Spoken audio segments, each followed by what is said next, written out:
This is the least realistic that Minecraft can be, and every single time that I die, Minecraft is going to get more and more realistic until either my PC explodes or we beat the realistic Ender Dragon. This is level 1 and everything is literally just one color. My crosshair is also just a big square, so that's pretty interesting. The water also looks really awful. You can't even see through it and there's these weird green things coming out of it. I'm not really sure if it's even supposed to be like that. But yeah, this texture pack just looks really bad. I hope there is nobody that actually plays Minecraft like this. Like, look at this lava. I honestly kind of want to jump into it just to get to the next level of realism because this looks too bad. Okay, I got some food, I think. It doesn't really look appetizing though. It's kind of just a square. Okay, and this chicken is definitely the worst thing I've seen so far. What is this? Alright, let's just get some stone tools because we still have to beat the game. And this crafting looks so bad. You can't even see where to put the items. Now let's mine some stone. Oh wait, this is coal. I literally can't even tell the difference. That's so funny. Okay, now we have our stone tools and I think it's time to upgrade to level 2. I've had enough of this. So let's just make a bed and we'll set our spawn and let's just put all our stuff in a chest. Alright, now it's time to jump in this pure orange liquid and now we are on realism level 2 and this looks a lot better than it did before. We have some shaders and a little bit better of a texture pack. Although this still isn't a very realistic texture pack, I mean, what is this block even supposed to be? I have no idea. The good thing is now we're actually able to tell which tool is which instead of them just being a bunch of big squares. And wait, there's also new sounds when you switch between tools. I'm 99% sure it wasn't like that before. Okay, now that we have this texture pack, I want to try to get a full set of iron armor to see what it looks like. So in order to do that, we're first going to have to find a cave. Oh wait, I thought this block was coal, but it's actually andesite. And wait, is this iron in the corner here? Nope, that's granite. Okay, that's one bad thing about this texture pack. You can't tell what the ores look like. Wait, look at this wolf. This guy is looking super realistic. I wish I had a bone to tame the realistic wolf, but unfortunately I don't. And wait, are these dolphins? They look so cool. Look at their tails move. Okay, the water looks really bad though, so I'm just gonna have to move on. Okay, we finally found some coal, and it actually looks a lot different than andesite. And with these realistic sounds, this cave is actually kind of scary, but the good thing is we did find some iron. But yeah, these sounds definitely make caving kind of scary, even though it's mainly just water that I'm hearing. Alright, now we have all our iron, so we just need to smelt it, and let's craft our full iron armor. Okay, and it's just literally regular armor. I wasted all that time getting it thinking it would look cool, just like the actual items do. So after that disappointment, I think it's time to upgrade our realism again. So let's just put all our stuff away in this chest, and I'm just gonna jump in this lava to upgrade to level 3. Okay, this is level 3, and now things are starting to actually look pretty realistic. You can tell because I'm getting a lot lower FPS than I was before. And yeah, these items actually look a lot more realistic now. I mean, look at this sword. This is crazy. And I'm also walking kind of realistic now. My limbs are actually bending when I walk. This looks so weird. Wait, is this supposed to be iron ore? Why is it glowing? And wait, physics are on in this level too? This is so cool. The coal ore is just being broken into a bunch of pieces. I can also hold my torches out now for light. I don't need to place them. Okay, it's nighttime right now, so I want to sleep to see how realistic it looks in the day. And wait, there's monsters nearby. That's not cool. Look at the zombie. Why is he walking like this? Okay, and he literally got chopped into a bunch of pieces. I don't know how I feel about that. Okay, now we can go to sleep, and let's just go up to the surface to see what it looks like in the daytime. Why is the spider jumping like that? Is this how spiders fight in real life? I don't think spiders fight at all, actually. But yeah, this level of realism actually looks insane during the daytime. I wonder how it can even get more realistic than this. Okay, we still have to beat the game, so my next goal is to make it to the nether, which means we need to find some lava. And the realistic lava is probably going to look so cool, judging by how everything else looks. Okay, and we found a ruined portal. This will probably be good enough to go to the nether. Alright, what's in the chest? Okay, we got 4 obsidian. That's actually going to be really good to go to the nether. So let's just place 2 of these here, and we'll put the other ones here. And now let's just water this lava to complete the portal. And we actually still need a flint and steel. I don't know how I forgot that. Wait, is that gravel? I can't even tell. How is it blending into the sand like that? That's pretty cool. Okay, now let's just light the portal, and I was honestly expecting it to look a lot cooler. I'm not gonna lie. And this is the realistic nether. It's definitely not as cool as the realistic overworld. And now that we've made it to the nether, we need to find a nether fortress so we can get some blaze rods to beat the game. Okay, this guy needs to stop chasing me. He's not even realistic. Why is he here? Digging in the wall is just not really possible. I literally can't see anything. Okay, we finally found the fortress. Now we just have to kill some blazes. Okay, let's just kill all these blazes. And I think that's definitely enough blaze rods. So now it's time to get some ender pearls. But first, I kind of want to see what level 4 looks like. So I'm just gonna jump in here. And this is what level 4 looks like. It's honestly not that much different. It probably wasn't the best idea to die in the nether either, because now I have to go back and find all my stuff. But at least the game is looking a bit more realistic now. Also, look at this crafting table. It's super realistic.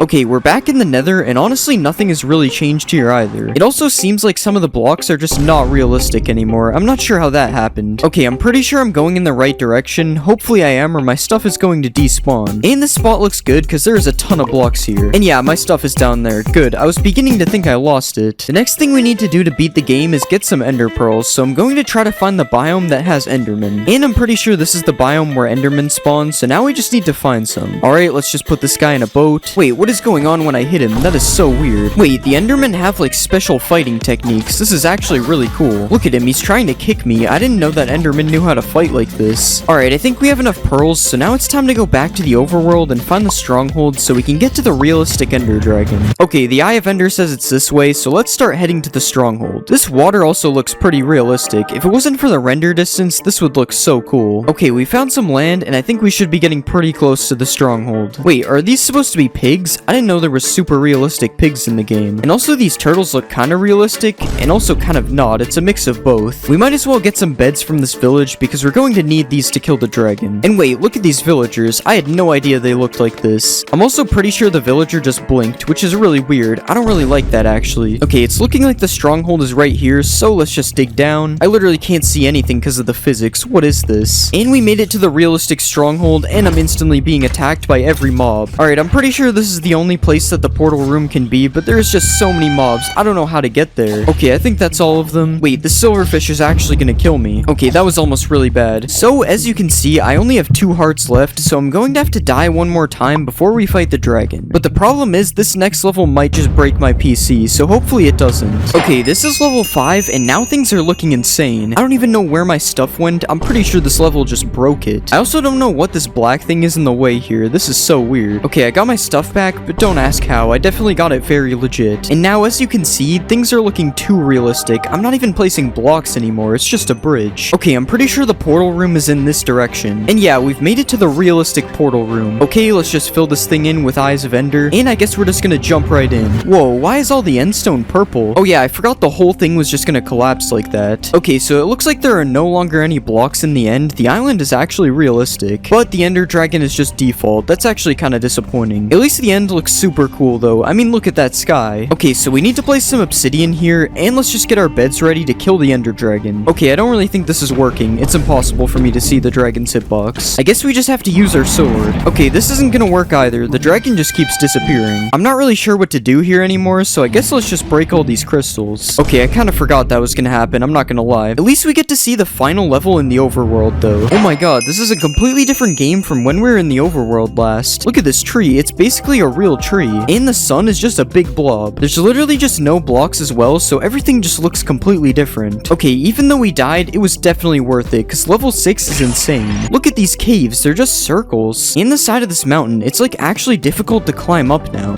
The first room was Savannah themed. I was able to find these buttons, so I pressed all of them, and one of them made a ding noise and dropped down water on the outside.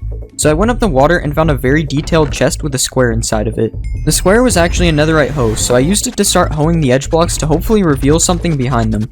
I eventually found out one of the blocks was connected to some redstone, and it put a block of sand inside of my inventory. The sand could only be placed on sandstone though, which was kind of a problem. After a couple minutes, I ended up finding the sandstone hidden under the opaque water pool, and that unlocked the entrance to the next room. Now the graphics were looking a little better. I was in the nether and I could see the exit on an island across the lava. So I parkoured up the trees and searched the top of them but found nothing. I noticed I could cross these vines to the glowstone though, and now I was able to reach an island. The island had a barrel with a saddle in it, so I took that and went back down. I then parkoured again and I checked the other glowstone, but all I found was a button that did nothing. I spent the next 5 minutes searching for anything else in the room and I found nothing. So I just kept trying to jump across the lava without dying, and eventually it worked. In room 3, I was now able to see myself when I looked down. It was a snow biome with a cabin, and I instantly noticed some barrels. So I searched them and found a raw pork chop and a piece of charcoal. I found another pork chop in a hidden barrel, and then I entered the house. In the house, there was even more empty barrels, and there was also a smoker, so I decided to cook the pork. Cooking the pork gave me a stone shovel, and I climbed onto the roof of the house only to find another piece of charcoal. From the top of the house, I was able to see another chest though, so I parkoured over to the chest and found a lever inside of it. Now that I had checked everything, I started digging the snow with the shovel because that seemed logical. In one corner, I found a hidden room that had another lever inside of it. And in another corner, I found another hidden room that required me to use the lever to enter it. When I entered the room, there was another door, and I was able to use my other lever to go to the next room. In room 4, the shaders had gotten better, but this was still nothing compared to what was to come. I also forgot to enable the texture pack, so pretend it's like this. I was in a jungle with a huge temple in the middle, and I needed to make a sacrifice. I found these blocks which were making weird sounds when I stood on them, and I climbed up the temple in the middle only to find a chest that was empty. I climbed on top of the trees, and I found a sunflower in the leaves, but I was unable to break it. I went up higher, and I found a chest with 1 gold ingot in it, and that was it. Next, I climbed up this hill, and I found a hidden chest in the corner with a lead inside of it. So I put the lead on this cow, and nothing happened. But then I took the cow over to the blocks that were making sounds, and I stood on the other one, and it made a noise. I went towards where I heard the noise, and I found a chest with another gold ingot in it. I decided to check out what this villager was trading next, and I found a trade for a stone hoe that required a lead. So I traded for the stone hoe, and saw that it could be used to break a sunflower, which I needed for the other trade option. So I went back to the top of the tree and broke the sunflower. I brought the sunflower back, and now I had a melon which could be placed on top of the coarse dirt. I found coarse dirt beside another melon, so I placed the melon down and heard another noise. I went towards the noise, and a chest had appeared in this cave, which had another gold ingot. At this point, there was nothing left to do, so I put my gold in the chest at the top, assuming it was where I should put my sacrifice. When I put my gold in the chest, things started happening, and I made it to the next room. In room 5, things were starting to get realistic. My FPS was dropping rapidly, and I still had more rooms to complete, so I needed to hurry up because my PC was getting ready for takeoff. I was in a mine, and I don't know why, but I took this person's head. I also found an iron pickaxe which could only break iron ore, so I started mining. I found a room beyond the iron with a person named Flumu or something, I don't know, so I took their head too. I kept mining iron, and I found Flimus, and there was a lever hidden in the lava behind Flimus which could only be placed on mossy stone bricks. So I looked around for mossy stone bricks, and I found an iron door which I was able to open. I found Paul, and Paul was trading 3 iron for a stone button. The problem was I had raw iron because I played the map on the wrong version. So don't tell anyone what happened, but now I have a button. There was also a book on a lectern, and it had a bunch of words in it. I could only place the button on chiseled stone bricks which were right in front of me, but I didn't realize it. So I looked around for almost 5 minutes while my IQ was draining, and there was clearly a reason for that. Eventually I went back to the room and found out these were chiseled stone bricks.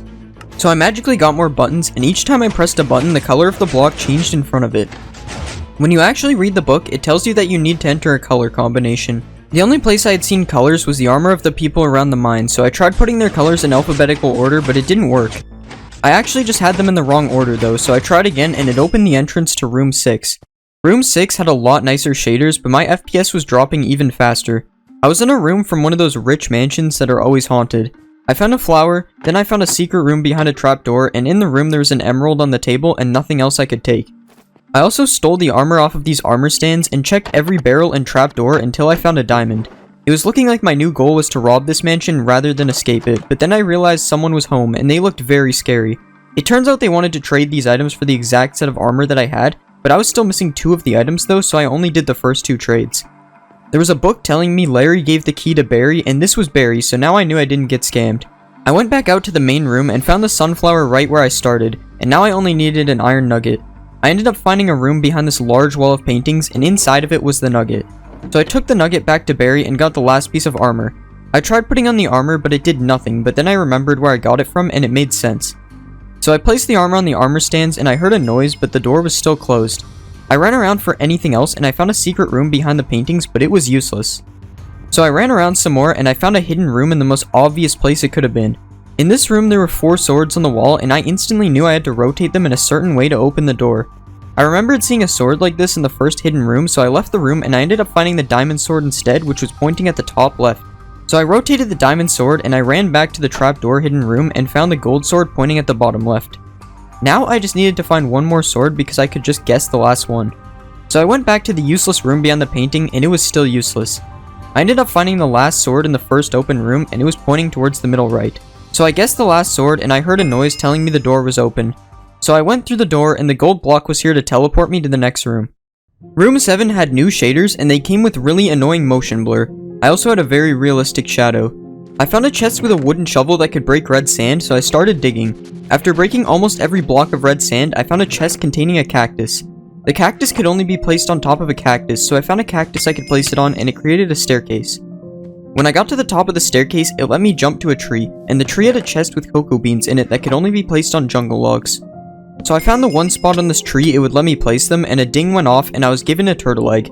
I didn't notice I was given a turtle egg though, so I spent 5 minutes being stupid before I noticed the egg and saw I could only place it on sandstone. So I spent 5 more minutes searching every sand block because of the realistic textures, but then I found out it was the block that already had the turtle eggs on it. Placing the turtle egg gave me sugarcane, which I placed on the only sugarcane without string on top of it to open the entrance to the final room. Room 8 looked like some sort of backrooms maze, so I put on the final level of realism, but unfortunate things happened. I wasn't giving up though, so I started my game up with more memory allocated, and after another crash, I got it to work, but I wasn't able to last more than 30 seconds without crashing, so enjoy this accurate representation of the last level. The level 1 graphics were insanely realistic, especially this dirt. There was a house in front of me, and inside of it I found a chest that gave me a wet sponge every time I opened it and a few furnaces beside it. There was a cauldron and a brewing stand filled with empty bottles outside, and I found a ladder leading up to the roof. On the roof there was a chest with 5 blaze rods and 3 netherwort inside of it, and I could see an entrance to another room which I couldn't make it to. I found a button on the ground, but it did nothing, and I found a staircase leading underground beside the house. Underground I found a chest that kept filling with iron ingots, and I found a button to spawn a phantom. After killing the phantom, I had the resources to make a slow falling potion, so I headed back up. I crafted buckets and used the wet sponges to fill the buckets with water. After that was done, I filled the cauldron outside with water, and I used it to fill the empty bottles. Now all I had to do was wait for the slow falling potion to finish, and once I was done that, I drank the potion and glided to the next room. In this room I was getting much better FPS, but everything was still very realistic. I was on a farm with a windmill at the back of the room, so I entered the windmill. In the windmill I found a very sharp broom which could be used to break cobwebs, and I also found a scythe to break crops and an axe to break logs. I explored the top floor of the windmill, and I found another chest with enchantment bottles and 3 rabbit spawn eggs. I checked the basement and I found a shopping list which told me I needed to get rabbit stew, a loaf of bread, and cooked cod. I walked further down the basement and broke the cobwebs with my broom and found a Lure 3 book. Next I spawned the rabbits and only killed one of them because I already got what I needed, so why would I kill more of them? I decided to get the easiest item first, which was the bread. All I had to do was break the wheat crops with the scythe, and then I could craft the bread. I also found some wood I was able to break with the axe, and then I went back to the windmill to craft my bread. It took me forever to find the crafting table, but I should have known this was a crafting table. Look how obvious it is. Now I had a piece of bread, and I also crafted a fishing rod because I needed to get cooked cod next. I went back outside and used the water to fish, only to realize I forgot to add the Lure 3 enchantment to become a professional fisherman. So I added Lure 3 and I was able to catch a raw cod first try. I went back down to the basement and I cooked the cod in one of the furnaces, and apparently that gave me nuggets. Now I only had one item left to craft, and that was rabbit stew. So the first thing I did was check Google, and Google told me that I need a carrot, a baked potato, cooked rabbit, a bowl, and a mushroom. I knew how to get 4 of these things, but I had no idea where to get a mushroom. Eventually, after checking all of these trapdoors outside, I was able to find one which had a hole underneath it. I swam down the hole and I found a little cave where there was 9 mushrooms. The problem was that I couldn't break them, but I fixed that pretty easily when I found this block of wood that I could break. Now I was able to craft the rabbit stew, and I used this button in the basement to teleport to the next level. In this level, the game was still realistic, but the shaders were noticeably worse. I was in the desert with a giant mine in the middle of the room. I went down to the bottom of the mine, and I found a lava pool that had a room behind it, but I couldn't swim through it or I would die. So I went further down the cave, and I found an elytra in a minecart chest, and 45 wood planks in a different minecart chest. I also found a cave that I had to crouch to get into, which had a chest with a bunch of totems in it. I grabbed all the totems and went back to the lava pool from earlier, which I was now able to swim across. On the other side, there was a chest with a pickaxe which could break iron ore and coal ore. So I started mining every vein of iron and coal ore that I could find, and I found nothing except this cave with a skeleton across from me. I could see a button on the floor, but I was unable to reach it, so I continued searching for something else. After finding nothing, I gave up and pressed the hint button, which told me shields can deflect arrows from skeletons. So I used my coal to smelt some iron, and I crafted a shield. I went back to the cave with the skeleton, and I blocked my shield. An arrow activated the button, but nothing happened. I thought I was stuck, but eventually I realized I had a compass in my inventory which was named X marks the spot. The compass could be used to break red wool, so I found an X made of red wool, and I pressed the button to go to the next level. Now the graphics were looking less realistic, but still not bad. I was in a snow level with a cabin and 2 different snowmen. One of the snowmen was named Henry, and Henry asked me to get him a golden carrot and some pumpkin pie, so I started looking for that. I entered the cabin and found a chest with a shovel that could break red sand, a book, and 20 torches that I could place on sand. The book was called Snowman Quotes, and inside of it said sometimes instead of roasting other people, you should stop to roast yourself. I think they were referring to the fact that only 5% of you are subscribed to me. So I went outside and used the shovel to break a piece of red sand, and there was an area beside it with a small hole in the wall and that I could only crawl through. I climbed back up and I found out the torches could melt the ice, so I melted some of the ice and found more red sand in the water pool. Under the red sand there was a chest with 3 carrots and 7 gold nuggets, which meant I only needed 1 more for the golden carrot. When I swam back up, I saw a chest on a tree, so I parkoured to it and there was 3 sugarcane and 10 eggs in it. Next I used the ice to swim into the hole from before and I found a sign with coordinates on it. When I made it to the coordinates, I found a secret lever which put the message pumpkin broken in chat. I went back down the hole and I picked up the pumpkin. Now I was able to craft the pumpkin pie and I just needed 1 more nugget to make the golden carrot. I realized that I could just smelt my shovel and that would give me 1 more golden nugget. So I smelted the shovel and I crafted the golden carrot and then I delivered the 2 items to Henry and he gave me a flint and steel. At first I was confused, but then I remembered what the book said from earlier, so I jumped in the fire. I was teleported into the air and there was now a cave underneath me. There was a button in the cave and when I pressed it, all it did was play water sounds. I'm not going to lie, I cheated on this part, but basically what you had to do was get the same amount of air bubbles as times the sound was played. The next level was just default Minecraft with slight shaders.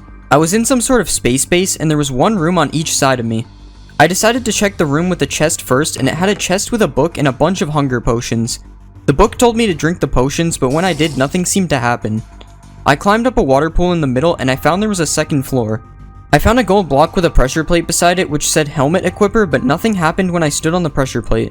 I checked a few chests and I found a laser hoe and another book that said I needed to eat a baked potato for jump boost. So I went to the last accessible room and I collected a few potatoes. I also found a chest with biofuel in it, so I was able to cook the potatoes.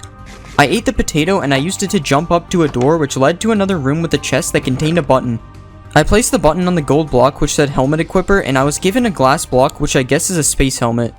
I went back to the 1st floor and I was now able to enter the room that said do not leave without helmet. The room led me outside and I immediately found a chest with a music disc which was the key to something. I looked around a little bit and I found a place to put the key. When I used the key, I was given a spaceship repair tool which let me break blocks of iron. So I started breaking the spaceship with the repair tool and I found a chest with a glass breaker that could break glass. So I went to the other side of the room and I found a place that I could break into which led me to the next level. Now the graphics were pretty bad and this somehow isn't even the last level. The first thing I found was a sound puzzle which I'm pretty sure has to do with these pressure plates, but I just didn't listen to the sounds and died a few times before leaving it for later. I found a hole with a sign that said needs fire resistance, a massive unlit portal, and a nether fortress building. Inside the fortress I found a filled cauldron and an empty brewing stand. I also found this really useful diagram and something growing that was hopefully nether wart. I went up to the roof and found 3 shields and 3 red squares which were apparently sharp 5 gold swords. I searched the last corner of the room and I found parkour leading me to a blaze spawner. I absolutely destroyed the blazes and I got a few blaze rods and I realized there was nothing left for me to do except the pressure plate puzzle. So I spent 15 minutes guessing the puzzle instead of using the sounds because that was easier. After crossing the puzzle, I got 2 flint and steels and now I was able to light the nether portal. When I got through the portal, I realized I was now in the overworld, but it was actually the nether and the level before was the overworld. There was a house and inside of it there was a chest with a shovel that could break sand and 4 fishing rods. I found a hole beside the house and it led to a cave with sand, so I broke all the sand. There was an unfinished end portal in this cave and there was also a chest with 2 wart pickers. I couldn't find anything else, so I went back to the overworld / nether and I picked the wart. The next part was confusing because I had to use this really detailed diagram to solve it, but eventually I figured it out. It told me the slime cave was opened and I found the slime cave with fire covering 90% of my screen. There was a button that spawned a baby slime, so I did some killing and headed back to the nether / overworld where I smelted some of my sand to make glass. Then I went back to the overworld / nether only to realize I had to go back through the portal again to craft the bottles. Now I was finally able to make a fire resistance potion and I swam through the hole to the next room. The next room's graphics were absolutely terrible. The colors looked like I was playing the first Mario game ever created. This room had no puzzles and it was just a bunch of trivia, which I definitely completed first try because I'm a genius. After getting all the questions correct, I was finished the puzzle and I was able to see what this texture pack actually looked like. Honestly, it's probably better the puzzle ended here because I don't think my eyes could have handled this. And it was even worse on the title screen. Okay, we are not going anywhere near that. A couple months ago, I made a video on the scariest mod in Minecraft, and since then, a completely new Cave Dweller mod has been released that is supposedly 10 times as scary. So just like last time, I decided to be the judge of that. Here we are in a brand new world, and apparently this mod is way scarier than the last one. So in order to make it worse, I'm using shaders so that my caves will be very dark, which is definitely going to end up being a problem later in the video. So let's collect some wood and some stone, make all my stone tools, bills, the usual Minecraft stuff. And our goal in this video is to make full diamond armor. I am not allowed to leave the cave until I'm either wearing full diamond or I'm dead. I'm really hoping it won't be the second one, but with what happened last time, I'm not very confident. But confidence shouldn't matter, as long as I have enough gear to survive the cave dweller. So I went on a mission to get some food, and what better place to get food than a village? First things first, we gotta get rid of this guy. I could really use his iron. And now we need some hay bales. Looks like I found the only village that comes with no hay bales. But it doesn't really matter though, because there's some conveniently placed food right here. And now I'm just gonna smelt some of this iron we got, and we'll make a shield and a pickaxe. Now let's smelt the rest of this food, and we'll get a bucket of water because I do a lot of jumping. Alright, now we're pretty much set up to go into a cave, and once I go into this cave, I am not allowed to come back up until I'm full diamond armor. Or of course the second option, which I don't want to talk about. The first thing I'm gonna do in here is get some coal because it's gonna be super dark with these shaders. And yeah, I guess we're just going into this cave. Okay, creepers already? You guys aren't the monster that I'm supposed to be worried about. Like actually, please go away. We might as well get all the iron that we find down here, as having some armor would be pretty useful. And it seems this cave has come to an end, so I have to dig down. Okay, that is not really what I wanted. Okay, I just got jump scared by a zombie. To be fair, he fell on top of me. How was I supposed to expect that? Still no sign of the actual cave monster though. I remember the old one making a lot more noise. As long as he gives me time to get full iron, I guess. I don't know why I'm mining gold. We don't need gold. But we do have enough iron now, so let's just put some iron into these furnaces. And now I'm feeling a lot safer, so let's go find some diamonds. I'm not gonna lie, the scariest part about this mod right now is the fact that I haven't heard the cave monster yet. Like, did I forget to install the mod again? Okay, this is a giant cave, which is honestly more scary than a small one. And that is exactly why it's more scary than a small cave. That is definitely not a normal noise. Okay, zombie, now is not the time. I have a cave monster stalking me. Only thing we can really do is keep exploring the cave, I guess. Well, we could just stand still and do nothing, but that won't help us find diamonds. I'm also not sure how we're gonna find any diamonds, considering how dark it is in this cave. I've probably ran past so many already. Okay, it's been a while since we heard that noise. Maybe I actually got away from him. And I was just talking about how I thought he was gone, and now he's back. But at least we found our first vein of diamonds, and it's just a 1 vein, meaning we still need 23 more. Okay, we are not going anywhere near that. I don't know if you can even see that on the video, but he was literally right there. What am I even supposed to do? Can I just wait him out by sitting here? Okay, nah, I'm not going back out there. I'm just gonna strip mine to another cave. There's no way I'm dealing with that. Alright, I've been strip mining long enough that I'm ready to go back. If he's there, I don't even care anymore. I'm not scared of this guy. Okay, he's not back here anymore. Wait, what was that? That is definitely not a normal noise. Yep, that's definitely him. Okay, he's literally right there. I know I shouldn't go back, but I gotta see this again. And he's just gone. That is so weird. Well, at least we didn't die. Oh, and we also found more diamonds. And we found even more, bringing our total up to 3. Yeah, I'm not sure if this full diamond thing is happening. But as long as we just have peaceful interactions with him, just like the last one, we should be fine. That doesn't stop the fact that I'm still terrified, though, but that's all good. Okay, of course he's in the only part of the cave that I haven't been to yet. I guess I'm just gonna slowly dig down to make sure he isn't down here.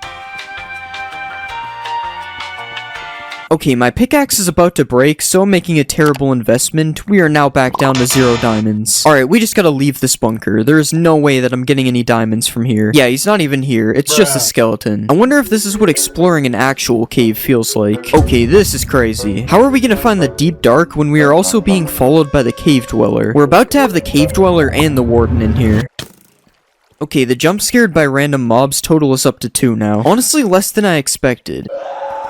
Nah, we're getting out of here. I do not want to be a part of whatever that is. He can stay down there wherever he is, because we are not dealing with that right now. I really don't need you attacking me right now. This is a bad time. Okay, I've been around this whole cave like 5 times. I think we're safe up here. But he definitely spawned or something, because that was not the same noise from before. All we need is 24 diamonds, which is exactly where we started. And at this point, I'm pretty sure it isn't even a lack of diamonds. It's just a lack of eyesight because of these shaders. And I just got jump scared by a regular mob again. Come on, diamonds, stop being the rarest ore in the caves. We're also running dangerously low on food. I'm about to have to start eating rotten flesh. Okay, that is a terrifying noise. I'm blocking in for this one. I don't know what that is.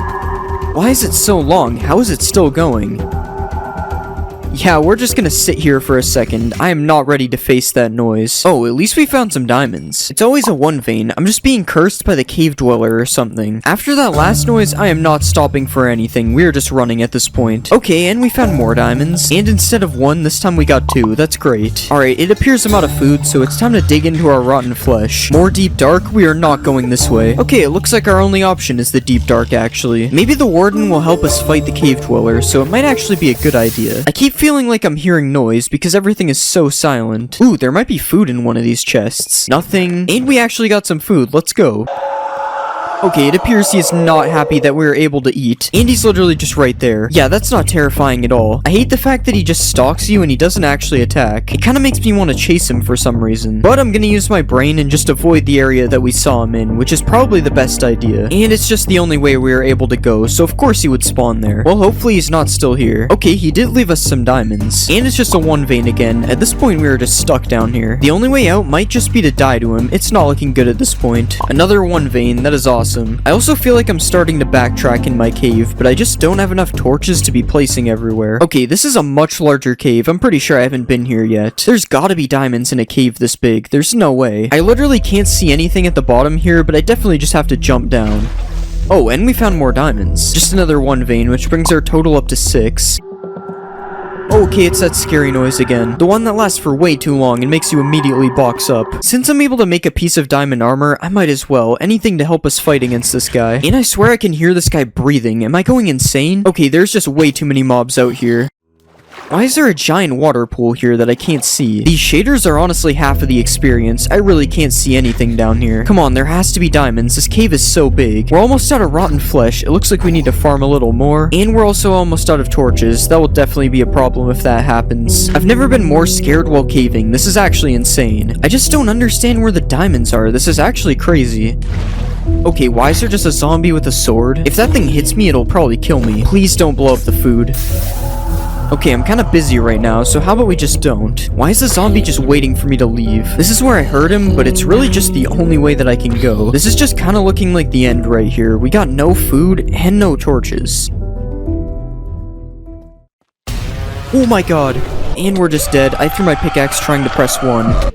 He just gets me at the perfect time when I'm not paying attention. That's actually crazy. I had no idea he would be there. I guess that proves it. This mod is definitely scarier than the first one. If you want to play this mod, I put a link to the mod creator's video in the description, but I don't know why you would want to play this. I'm gonna be afraid of caving forever now. This is a giant slime statue, and inside of it is one of the hardest prisons, which I am going to be attempting to escape.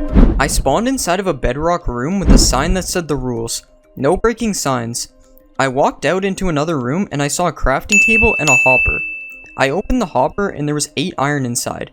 I looked up and there was a button on the roof as well as a 1-block gap, which I assumed was the exit to this room.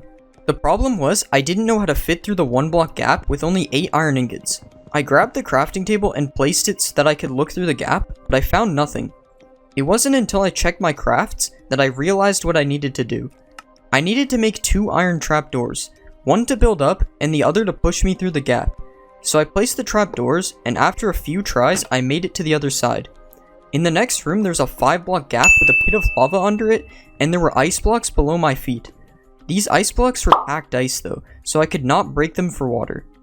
Normally this would be a problem, because you can't make a 5-block jump in Minecraft. But if I get a running start and spam my spacebar, I am actually able to make the jump because there is ice. I made it into the next room and there's a crafting table on the floor and an item frame with a slime block on the wall. There was another room that I was safe to drop into which had more slime balls on the wall.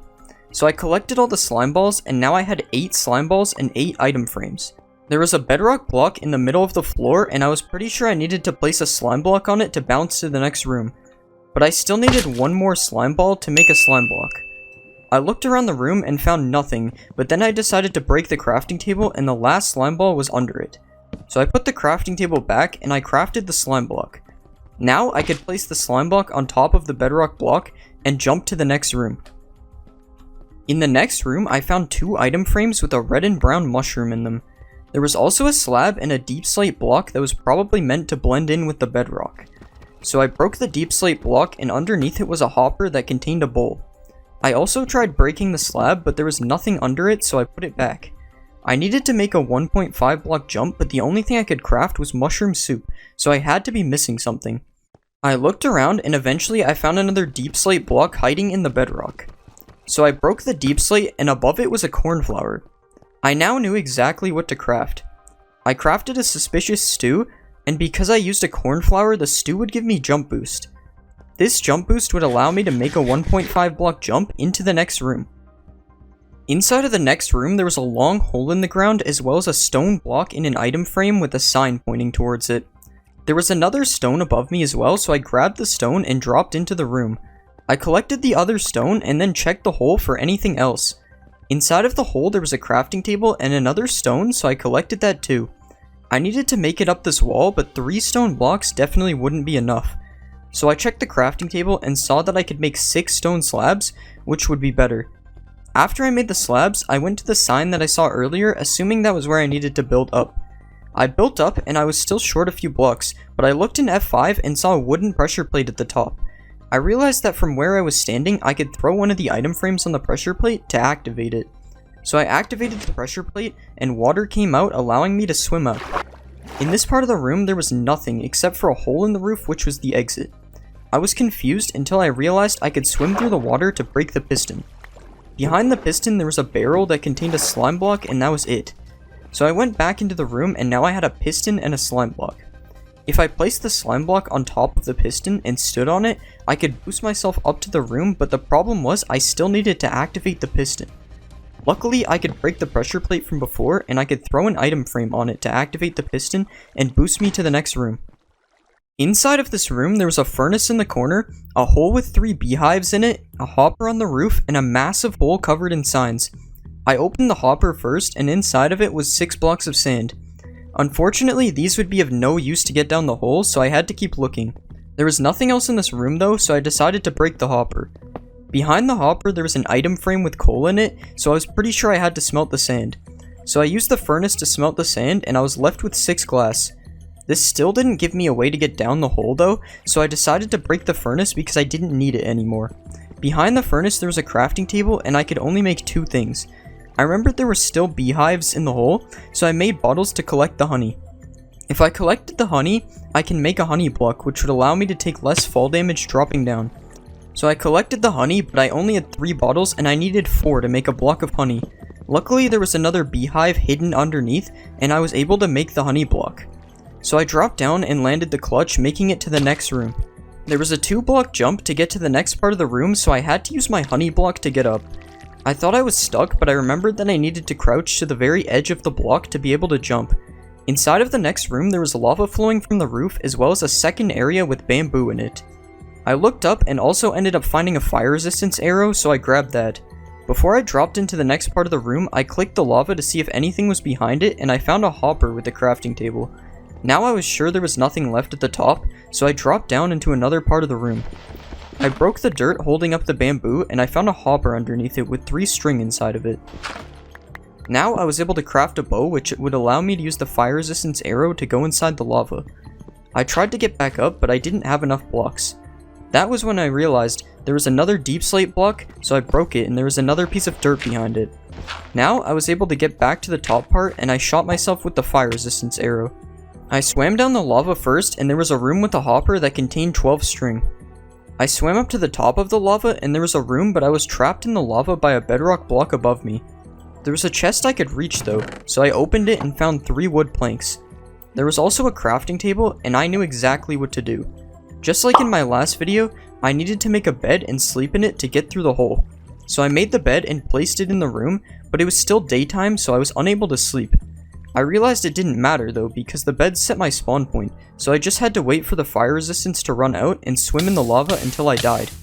I threw my items into the room so I didn't lose them, and I let myself die in the lava and respawned in the next room. I collected the chest and the crafting table, and I used them to build up to the next part of this room. I walked down this hallway, and I saw a sign that said over 98% of you are not subscribed, which is better than last time, but it still isn't 0%, so please subscribe. At the end of the hallway, there was a giant drop down into another room that I would definitely die from. It was fine though, because I still had my bed, which I could use to negate some of the fall damage. The only thing in the next room was a rabbit's foot in an item frame and a 2-block jump to another room. I could see targets in the other room, but I didn't have any arrows to shoot them. I looked around the room and I ended up finding a secret hopper with a blaze powder and a nether wart inside. Now I was pretty sure I needed to make a potion, but I was missing a brewing stand. I thought I had looked everywhere, but then I placed the bed under my feet to get a better look into the next room and saw a brewing stand hiding in the corner.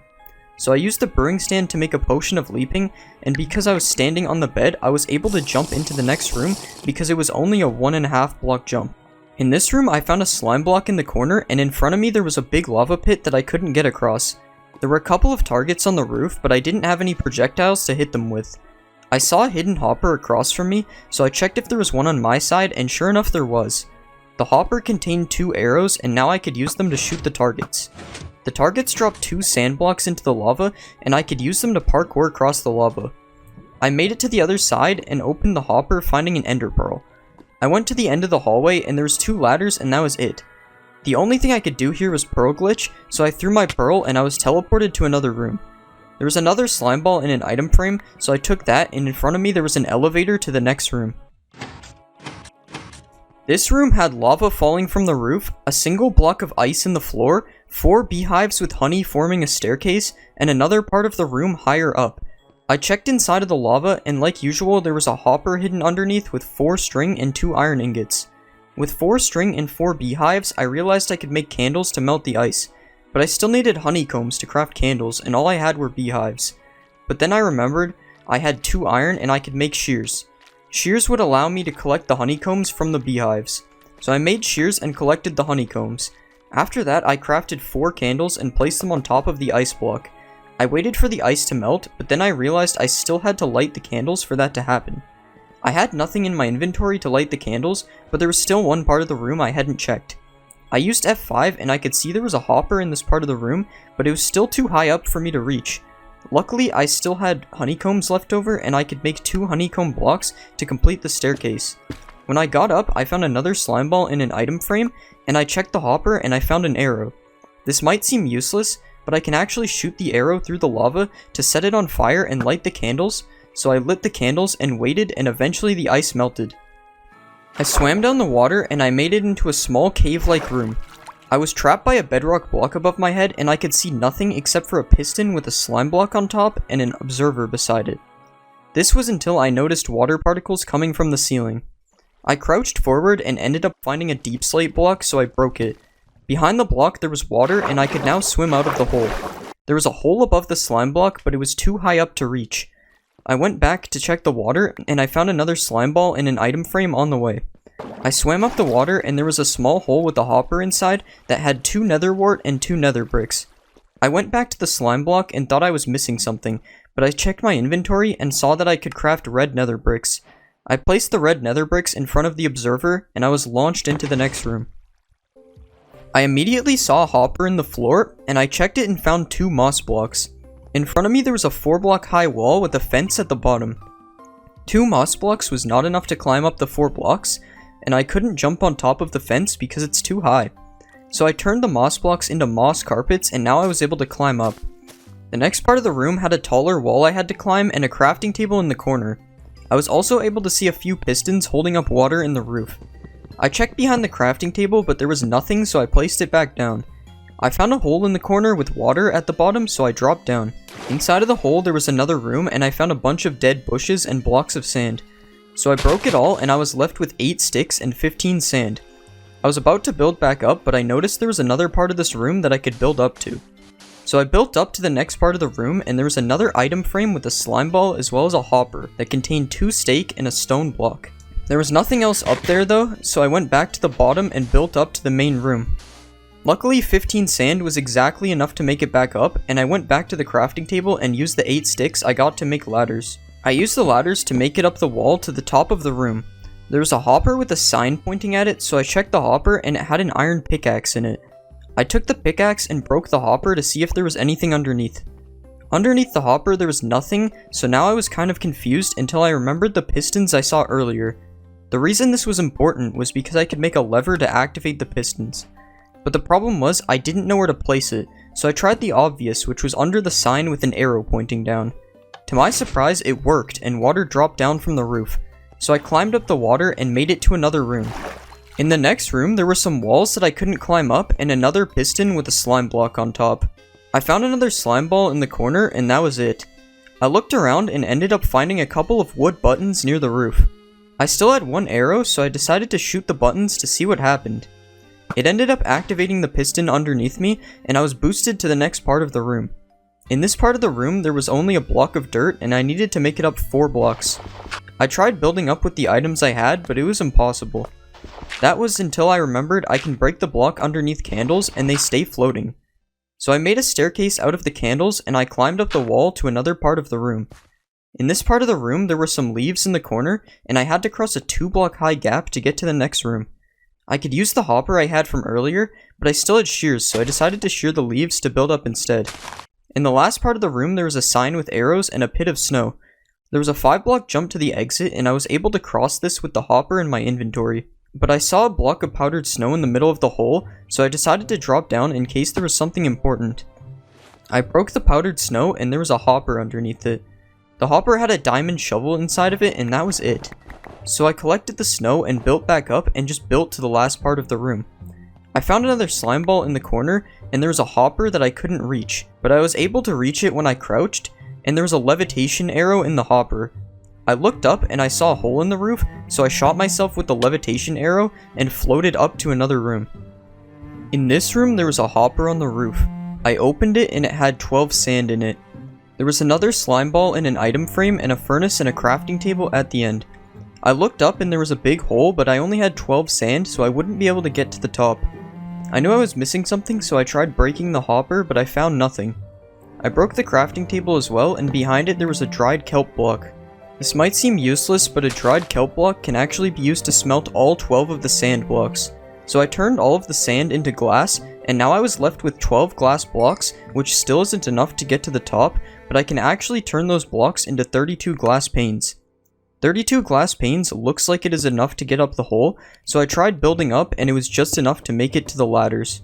I was in a room full of lime wool and I tried to break out of it, but everything was covered in barriers. I looked down and there were 2 bedrock blocks that were positioned kind of like the ones from the room I did earlier. There was a sign that said, "I hope you have them all," and another slime ball in an item frame. I picked up the slime ball and now I had 9 slime balls and I knew what to do. I crafted a slime block, lined myself up, and jumped, placing the slime block underneath my feet. I made it to the exit and there was a big drop that I wouldn't survive. Luckily there was an elytra and a firework rocket on the walls, so I took those and I escaped the prison. This is a giant dragon egg, and inside of it is one of the hardest prisons, which I am going to be attempting to escape. I spawned inside of a small bedrock box, so like usual, I looked in F5. I saw a popped chorus fruit in an item frame that was out of my reach, and eventually I found a hopper on the floor. I jumped and I could barely see the hopper, so I opened it and there was an ender pearl inside. I used the ender pearl to escape the box and collected the popped chorus fruit from the item frame. I was in another bigger room with an entrance to another room that I needed at least 4 blocks to get up to. There was another hopper on the ground and I opened it and I got a water bottle and that was it.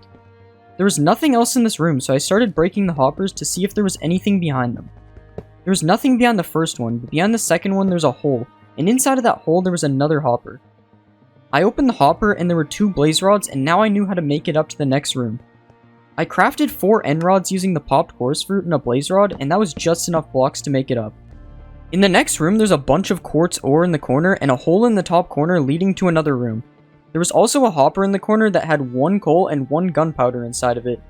I looked around and ended up finding a block of TNT hidden in the roof, but that was all I could find. I needed 3 blocks to get up to the room, but I only had 1, which was the TNT. I knew that I needed to do something with the quartz, but if I broke them with my fist, they wouldn't drop anything. That was when I realized I could use the TNT to blow them up, and I would have them drop the quartz. But the problem was I still needed something to light the TNT, and none of the items I have would do that. That was until I noticed I actually have enough materials to craft a fire charge. I just needed to turn the blaze rods into blaze powder, and then I was able to make 3 fire charges using the gunpowder and coal. So I lit the TNT and went behind the wall to make sure I didn't take any damage.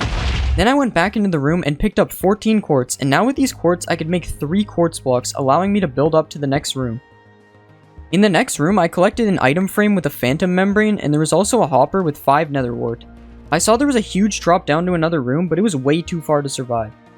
I needed a way to get down, and I assumed I needed to make a slow falling potion with the items I had, but I was missing a brewing stand.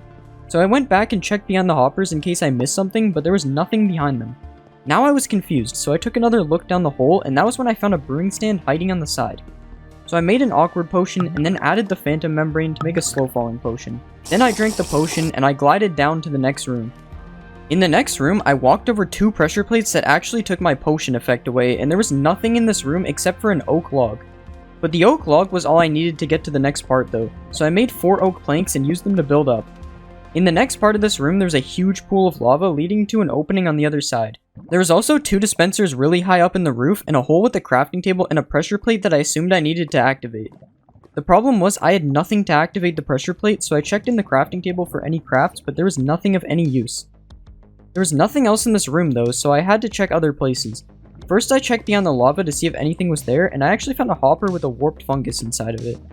This still wouldn't let me activate the pressure plate though, so I still had to be missing something. So I decided to check the previous part of the room because it was oddly empty. And when I did that, I ran into a floating piece of string, so I checked around and ended up finding one more, and now I knew what to do. I went back to the crafting table and I made a fishing rod. Now that I had a fishing rod, I could use it to activate the pressure plate, and when I activated the pressure plate, a strider came down from the roof as well as a saddle. So I placed the saddle on the strider and crafted a warped fungus on a stick to guide the strider to the other side of the lava. This next part was incredibly difficult, and I probably needed jump boost to complete it. In the next room, there's a 1-block gap at the bottom of a wall that was blocking off another room. I also found a crafting table in one corner and a chest in the other. I went to open the chest, but I found that I couldn't open it because there was bedrock on top of it, so I broke it instead. The chest dropped 35 iron nuggets, and that was it. So I went to the crafting table and checked what I could make, but none of the items would help me go under the wall. I needed 1 more iron nugget to make an iron trapdoor, but I didn't know where to get the last nugget. But that was when I realized there was actually another chest that I could open, and that chest had a piece of steak, an iron helmet, and a stone button in it. But none of these items would help me get under the wall, so I was still missing something. I looked around the room one more time, and I realized I could break the crafting table to see if anything was behind it. There was actually a furnace behind the crafting table, and now I knew what to do. I could smelt the iron helmet and get 1 more iron nugget. But now I needed something to smelt the helmet, and my only options were the chest and the crafting table since the steak would not be enough fuel. So I decided to use the chest because I would need the crafting table to make the iron ingot anyway. After it was done smelting, I grabbed the iron nugget and made the last iron ingot, and now I was able to craft an iron trapdoor. I placed the iron trapdoor with the button beside it, grabbed my crafting table, and crawled underneath to the next room. In the next room, there was an entrance to another room that was 3 blocks up, and it looked like it could be the exit because I could see the sky. So I looked around and found a chest with 5 nether wart in it, and that was it. So I picked up the 2 chests in this room, and I actually noticed that one of them was a trap chest. Now I had enough blocks to make it to the next room, but I decided to make a nether wart block with the 9 nether wart, and I used that instead of the trap chest because it will most likely be used in another room. Now I was in another room, and I thought I had escaped, but it turns out there was barrier blocks in the way, and I could not escape. There was a block of ice on the floor, and that was it, and it looked like there was a massive fall underneath, and I had to find a way to melt it. At first I thought this would be easy, and I used a fire charge to set the ice on fire, and waited, but that actually didn't work. So I needed another way to create a light source, and I was confused until I found the secret opening in the barrier blocks. In the secret opening, there was a chest, and inside of it there was 4 candles, so I placed the candles on top of the ice and lit them using my last fire charge. Eventually, the ice melted, and I made it down to a weird room where there was a crafting table in the middle with a sign above it that said 3rd sign. There was also a platform in the corner with a hole in the roof above it, and that was way out of my reach. Finally, there was a wall with paintings back where I entered from, so I first decided to check beyond the paintings, and I ended up finding a secret room. Inside of the secret room, there was a furnace, and it contained 3 raw copper, and I decided to use the 2 signs on the wall to smelt the copper. I went back and broke the sign that said 3rd sign, and I used that to cook the final piece of copper. Now that I had 3 raw copper, I was able to craft a lightning rod, and I used it to climb up to the platform. When I made it to the top of the platform, I checked the hole, and there was a hopper that contained a totem of undying. That was all that was left in the room though, so I decided to start checking behind things. I checked behind the paintings and I found nothing else, but when I broke the crafting table, there was a trail of redstone with a sign above it that said activate here. So I broke the trap chest and placed the chest under the sign, and then opened the chest to activate the redstone. The redstone ended up removing 2 of the bedrock blocks on the right wall, and there was another room with a massive drop to an end portal. The end portal was not finished though, so I still needed an Eye of the Ender to go to the end. So I looked around the room and I found a hopper right above me that contained the eye. Now I was able to drop all the way down because of my totem, and I activated the portal to go to the end. When I made it to the end, I spawned on a platform with a huge structure above it, and I walked forward and had all my items removed by a command block. So I broke the pressure plate so that didn't happen again, and I walked to the end of the platform. There was flowing lava which probably led to the structure above, and I clicked behind it and found a glass bottle and a blaze rod. I also found a slime ball hidden at the end of the platform, and that gave me half the items to make a fire resistance potion. So I looked around some more, and eventually I found a hidden brewing stand and a sign that said subscribe, which reminds me that over 96% of you are still not subscribed, so if you are in that group, please subscribe. I opened the brewing stand and there was nether wart in it, so now I was just missing water to make a potion. I looked everywhere for water, and I thought I was missing something, but then I found the water source hidden off the edge of the platform. So I made a really risky jump and filled my water bottle and then went back to the brewing stand.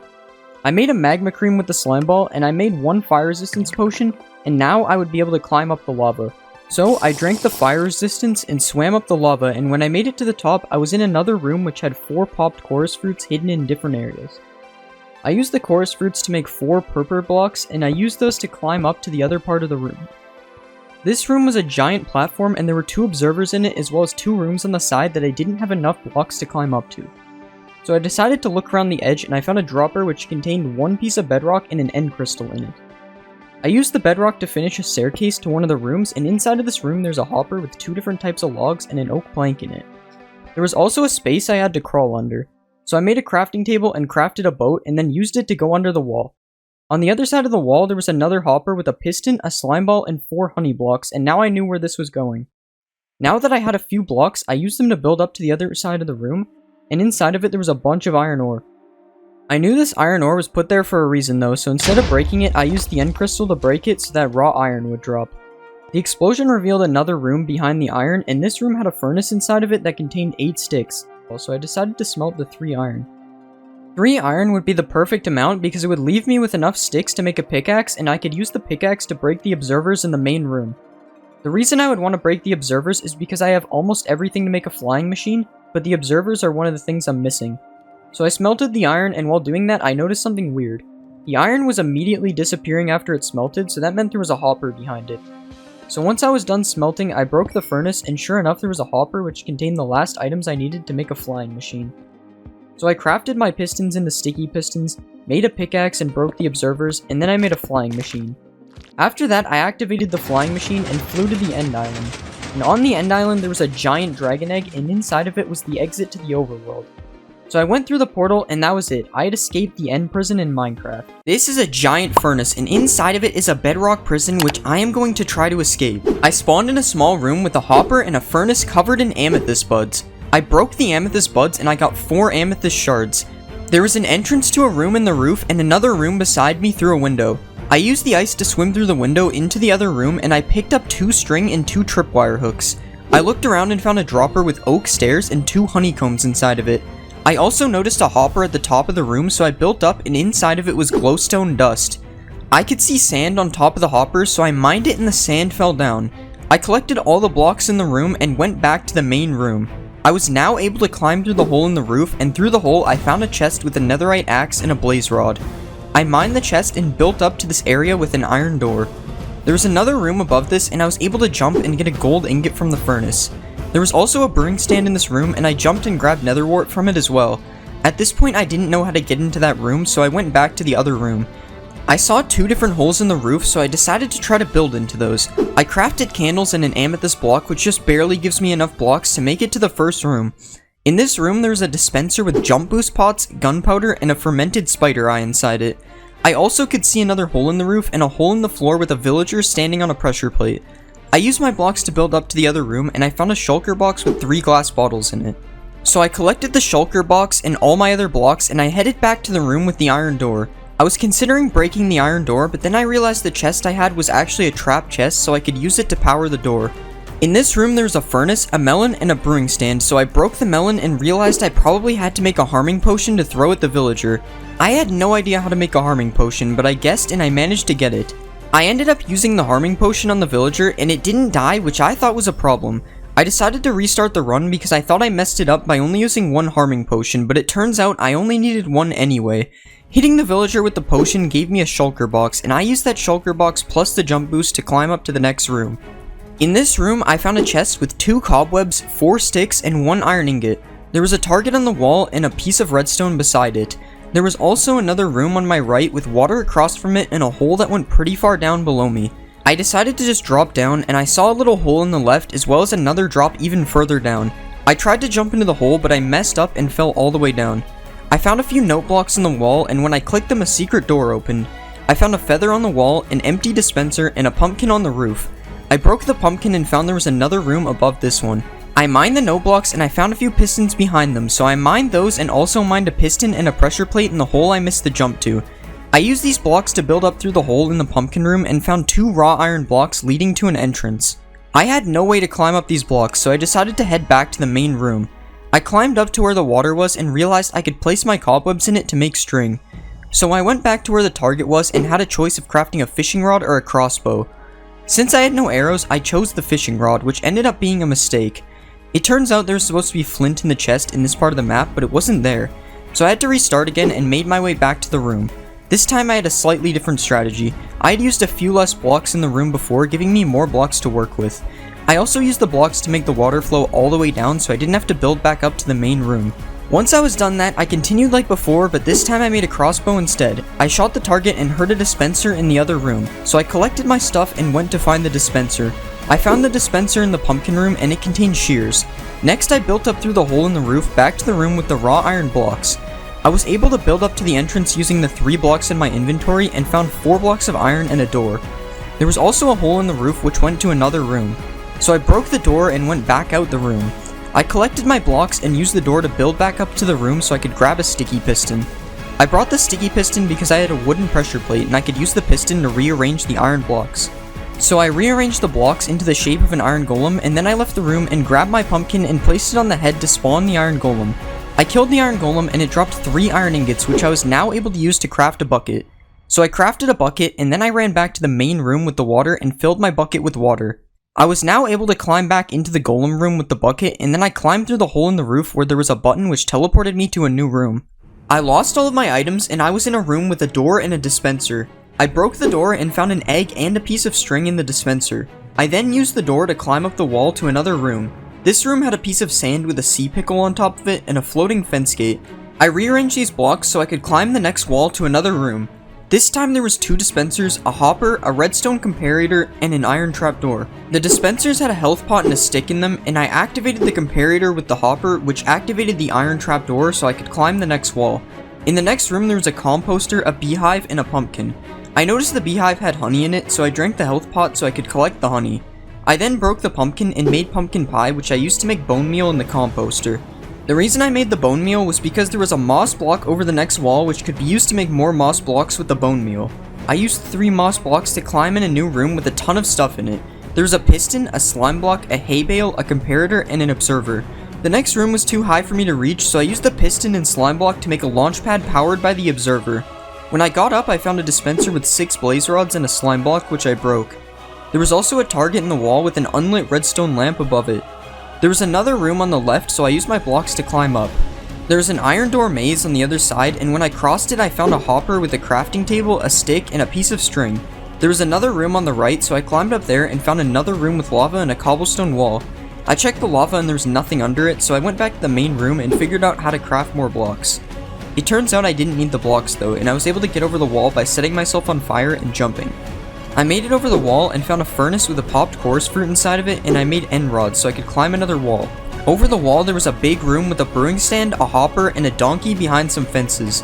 I could also see a half-full cauldron, and when I dropped down I found 3 furnaces containing 4 popped chorus fruit, 9 kelp, and 2 raw iron. The donkey had a backpack with 1 stick and 1 string inside of it, and the hopper contained 1 nether wart. I saw a dispenser on the roof and I was unable to reach it, so I killed the donkey for its chest, but the dispenser was still out of my reach. I then used some weird recipes to craft 8 purple slabs, and I went back to the other room with the target. I crafted a fishing rod which I was able to use to hit the target, and when I hit it nothing happened in this room. So I went back to the other room and now there was lava falling from the roof. I had everything to make a fire resistance potion, so I used a few blocks to parkour to the brewing stand and made the potion. I drank it and I climbed the lava where I took the bucket and filled it with the lava from the dispenser. I then broke my blocks and used purple slabs instead since I could break the blocks I used before, and then I parkoured to the next room. There was a staircase which led down to a room with a 3-block high wall that had a strider on top of it. I used my saddle from earlier to climb onto the strider and I fell into another room. There was a furnace and 3 clay blocks in this room, but before I did anything I went back to kill the strider because it dropped string. Unfortunately I had to sacrifice a purple slab to get the items out of the hole, but I figured it would be worth it. At this point I realized I had a few seconds left on my fire resistance, so I collected the clay and climbed up using the lava.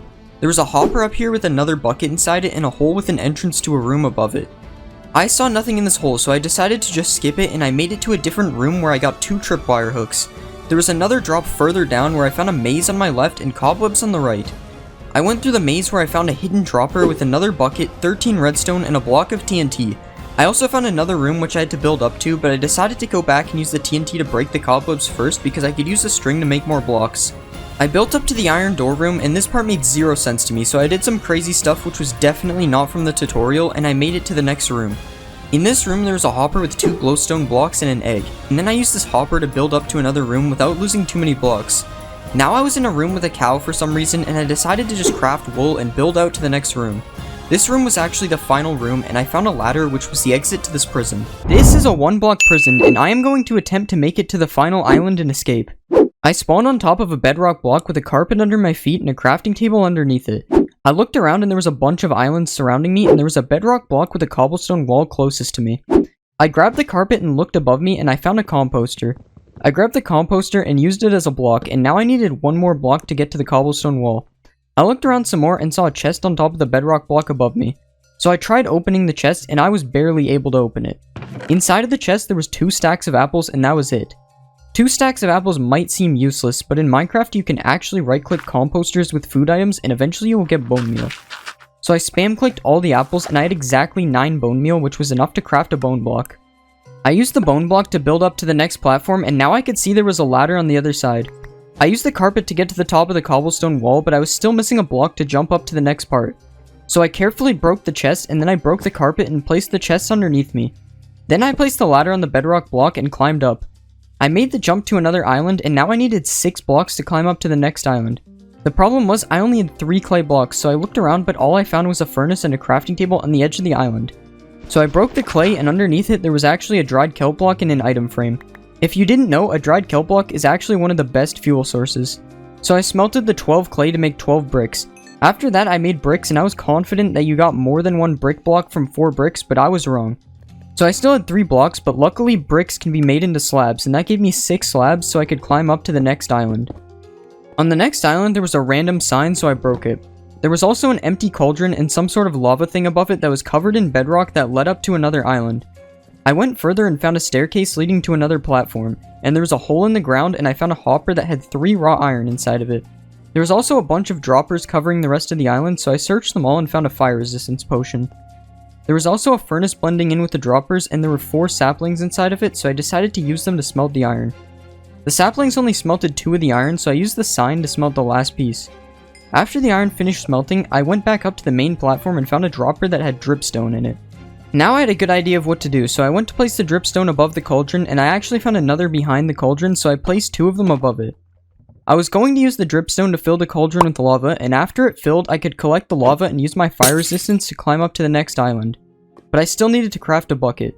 I was about to drop down and use the crafting table from the previous island, but then I would have no way back up. So I looked around some more and ended up finding a crafting table at the end of the island. Now I was able to make a bucket and I waited for the cauldron to fill with lava, and then I used my fire resistance to climb up to the top.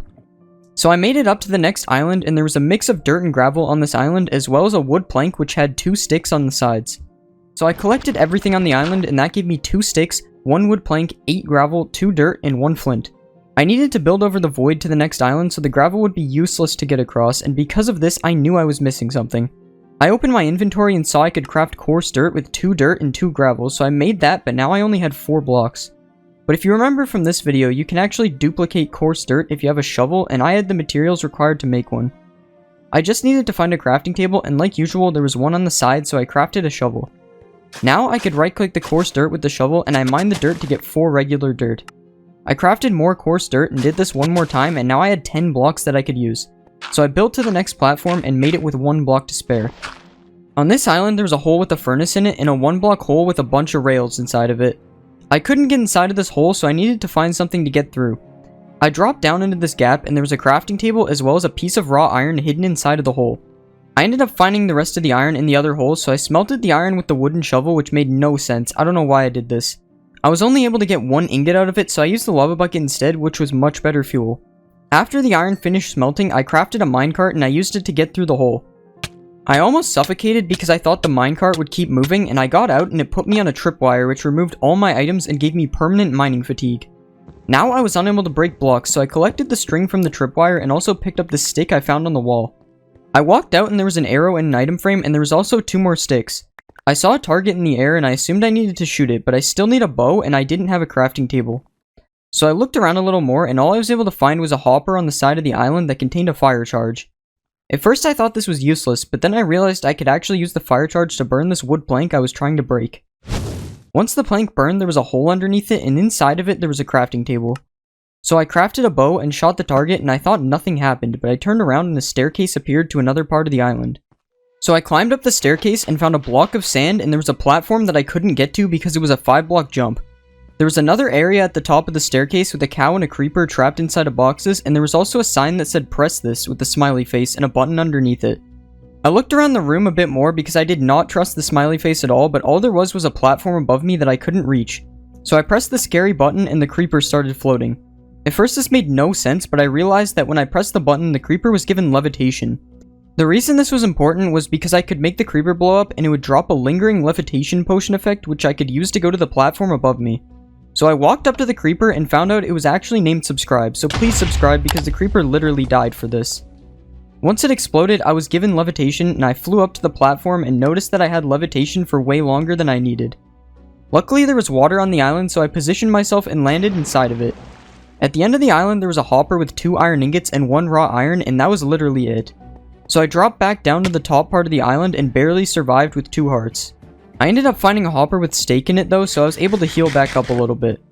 Now that I had enough iron to make a bucket, I ran back to the island that had a minecart, and surprisingly the furnace was still cooking, so I used it to smelt the iron. Now I was able to run back and craft a bucket, which I used to milk the cow to remove my mining fatigue. I broke the sand at the bottom of the staircase and I used it to make the 5-block jump to the other island. On this island there was lava flowing from the sky, nether wart and magma cream inside of item frames, and a cauldron that had a little bit of water left inside of it. There was also 3 slabs on the ground, so I broke them to check what was underneath. Under the middle slab I found a hopper which contained a silk touch hoe, and that was it.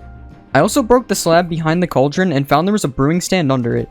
It was obvious that I needed to get a fire resistance potion, but I was still missing a water bottle. I realized there was nothing else on this platform, but then I remembered something. There was actually 4 glass on top of the cage that had a cow inside of it on the previous island. So I jumped back to the other island and used the silk touch hoe to collect the glass and free the cow. Now I had 4 pieces of glass, so I was able to use one of them to build back to the island, and I used the other 3 to make glass bottles. Next I grabbed the water out of the cauldron and I made 1 3-minute fire resistance potion. I drank the fire resistance potion and swam down the lava fall, and I made it to another room. In this room there was obsidian in the form of a large nether portal with 1 missing block which had water flowing behind it. So I used my empty bucket to grab some of the lava which was all over the floor, and I used it to complete the portal. Now that the portal was complete, I still needed to light the portal. I had nothing in my inventory to light the portal, so I figured I missed something and began looking behind the lava. With time running out for my fire resistance, I was able to find 8 string hidden in the lava. At first this seemed useless, but I realized I could make the string into wool blocks. The wool blocks could then catch on fire and light the portal if I got lucky. So I placed down the 2 blocks of wool, and luckily they lit the portal, and now I was able to enter the nether.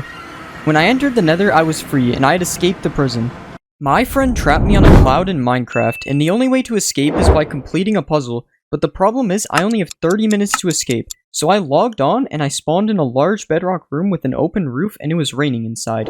I looked up and I could see a chest with a sign underneath it and lava that flowed all the way down to the bottom of the room. There was also an item frame with nether wart and another item frame with a slime ball in it, so I collected those. I found an entrance to another room on the top left, but it was too high for me to reach, so I was stuck. I decided to spam right click in the lava, but I wasn't able to find anything behind it. I did the thing, and I could see another room behind the lava, but there was nothing to extinguish myself on the other side. But since it was raining, I would immediately get extinguished by the rain on the other side, so I swam through the lava and I survived on 5 hearts. I was in another really tall room and it was connected to another room that was 2 blocks high. There was a crafting table in the middle of the room, so I picked it up and there was a hopper behind it. The hopper contained 2 blaze powder and 2 glass bottles.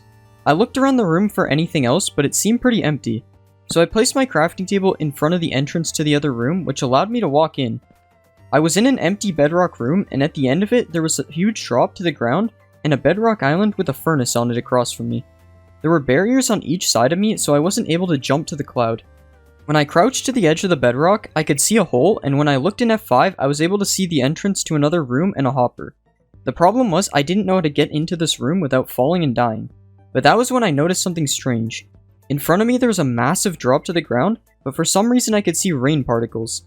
The only reason I would be able to see rain particles is if there was a barrier block down there. So I threw an item frame down to test it, and sure enough there were barriers that would stop me from dying. So I dropped down and checked the hopper. The hopper contained a full set of iron armor, and that was it. I had no idea why I would need iron armor, so I kept looking for something else. I tried to go to the furnace island, but the barriers stopped at a certain point, and it was too far for me to jump. So I walked over to the other room, and inside of it there was a 1-block hole with a trail of redstone and nothing to activate it. I tried to see if anything else was in the hole, but I couldn't see anything. I checked the roof and there was another hopper, and this hopper had 5 iron ingots and 3 ladders inside of it. I walked around the rest of the room and found nothing else, so I decided to use the ladders to go back up to the main room. When I got back up to the main room, I checked if I could craft anything, but nothing really stood out to me, so I kept looking. I used the last ladder I had to get up this incomplete staircase, and there was another room across from me. I walked into the room and saw nothing except for a hopper, and I checked it and it had 3 stone blocks and 14 iron nuggets. Now that I had 3 stone blocks, I would be able to get to the furnace island because I could turn them into 6 slabs. So I crafted 6 stone slabs and dropped back down. I bridged across with the slabs and I made it to the furnace island. I checked the furnace and it was empty and I could see nothing else on this island. I looked around because I figured I had to be missing something, and I ended up finding a hopper on the bottom of the island. I opened the hopper and there was 9 dried kelp inside, but I didn't know how that would help me. I took a look at everything in my inventory and noticed that I almost had everything to make a fire resistance potion. I was just missing a water and a brewing stand. I was nowhere near being able to craft a brewing stand though, so I still had to be missing something. I went back to the main room and realized I hadn't checked behind any of the hoppers. So I broke the first hopper and there was nothing behind it. But when I broke the next hopper, I found a brewing stand behind it, so now the only thing I was missing was water. I thought I was missing something because it seemed impossible to get water, but then I realized something. I can actually smelt the set of iron armor into iron nuggets, and this would give me 18 nuggets which I could turn into 2 more iron ingots. With 2 more iron ingots, I could craft a cauldron, and because it was raining, it would fill with water. But I still needed something to smelt the armor with.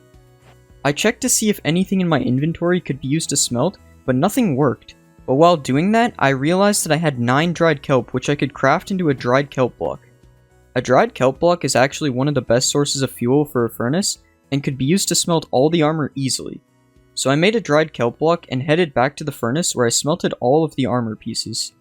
After I was done smelting, I headed back to my crafting table and made the nuggets into ingots, then crafted a cauldron. I placed the cauldron down and waited for it to fill with rainwater. While I was waiting for it to fill, I looked inside of it and noticed that over 97% of you are still not subscribed, and that is way too many of you, so please subscribe. Eventually the cauldron filled enough for me to fill the glass bottles, so I filled the bottles and now I had 2 water bottles. I headed back to the brewing stand and placed my blaze powder to charge it. Then I put the 2 water bottles in with the nether wart to make awkward potions. And then I added the magma cream to make 2 3-minute fire resistance potions. Now I would be able to get the chest that I saw in the first room by swimming up the lava. So I drank a potion of fire resistance and swam up to the top of the lava. When I got to the top, I opened the chest and it had 2 stone blocks and 9 wheat inside of it. I also tried breaking the chest for an extra block, but it was too hard, so I gave up. I headed back down and then I decided to swim to the bottom of the lava to see if there was anything there as well. When I made it to the bottom of the lava, there was another room with no walls and nothing inside of it. I was now closer to the ground and could see that there was plains below me, but there was nothing to drop down into. I tried breaking the cloud around me, but it was covered in barriers, so I couldn't get any blocks from there either. It seemed like there was nothing in this room, but then I looked around on the sides and I found a room that I couldn't get to. So I placed my 2 stone blocks to get to this room and made sure I could make the jumps without sprint. I made it to the room and there was nothing except for a hopper in the roof which contained 1 snowball. I checked behind the hopper and there was nothing, so I went back to the main part of the room. I looked in F5 on the other side of the room and I found a hopper hidden below the floor. This hopper had 4 redstone dust in it, and that was the last thing I found in this room. So I drank my other fire resistance and swam back up the lava. I went back to the room with the redstone in it because I had an idea. I had the items necessary to craft a target in my inventory, along with a snowball that I could use to activate the redstone. So I crafted a hay bale and surrounded it in 4 redstone to make a target. I placed the target in front of the redstone, and then I threw the snowball at the target. Nothing happened inside of this room, so after I did this, I went back up to check the other rooms. When I got back to the main room, there was now water flowing from the ceiling, so I made my way to the top. When I made it to the top, I found a hole where the water came from with a piston in it. There was also an item frame with a piece of steak, so I grabbed it and ate it. There was also a 4-block wall which looked like I needed to climb it. So I looked on the other side of it and I could see there was more of the room on the other side of the wall. I needed 3 blocks to climb up, but all I had was my crafting table which I left behind in the previous room. So that left me with 2 blocks that I still needed to get. I realized I could break the piston, so I broke the piston and it started flowing towards me in the water. I picked up the piston and that was another block, so I only needed 1 more. So I placed the piston down and dropped down to get my crafting table. But when I dropped down, I realized I had this ladder that I used to get to another room, so I broke the ladder and went back to get my crafting table. Now that I had the ladder, I didn't even need to use my crafting table to climb the wall. So I placed the ladder and I climbed to the other side. On the other side, there was a staircase to get back up and a hopper. So I dropped down and opened the hopper. Inside of the hopper, there was a wet sponge and that was it. I didn't really know why I would need a wet sponge, so I figured there was still something missing. I thought maybe it was some crazy craft I've never heard of, so I checked the crafting table, but there was nothing I could craft. So I looked everywhere for anything else I was missing, but then I realized I forgot to break the hopper to see if anything was behind it. So I broke the hopper and there was a deep slate slab behind it, and when I looked closer, I ended up finding a second hopper which contained 27 iron nuggets. It was now obvious what I needed to do with the sponge. So I crafted my nuggets into 3 iron ingots and then I made a bucket. The reason I made a bucket was because I could cook the wet sponge in the furnace and collect the water by placing the bucket in the bottom slot of the furnace. So I headed back to the furnace and placed the wet sponge in the top slot and my crafting table in the bottom slot. I then placed my bucket in the bottom slot and waited for the sponge to finish cooking. Once the sponge was done cooking, I had a dry sponge and a water bucket, and now I could make it to the ground safely by placing water off the side of the island. But that was the boring way, so I jumped off and I made the MLG instead, and that was it. I had successfully escaped a cloud in Minecraft. This is one of the hardest prisons in Minecraft, and I will be attempting to escape it, starting now. The second I spawned in, I looked around. I was in a bedrock box stuck behind iron bars. There was another room, so I broke the iron bars and walked into the other room. In this room, there was a chest out of my reach, a lava fall, a crafting table, and a hole which I assumed was where I needed to go. First, I checked behind the lava and I found a chest.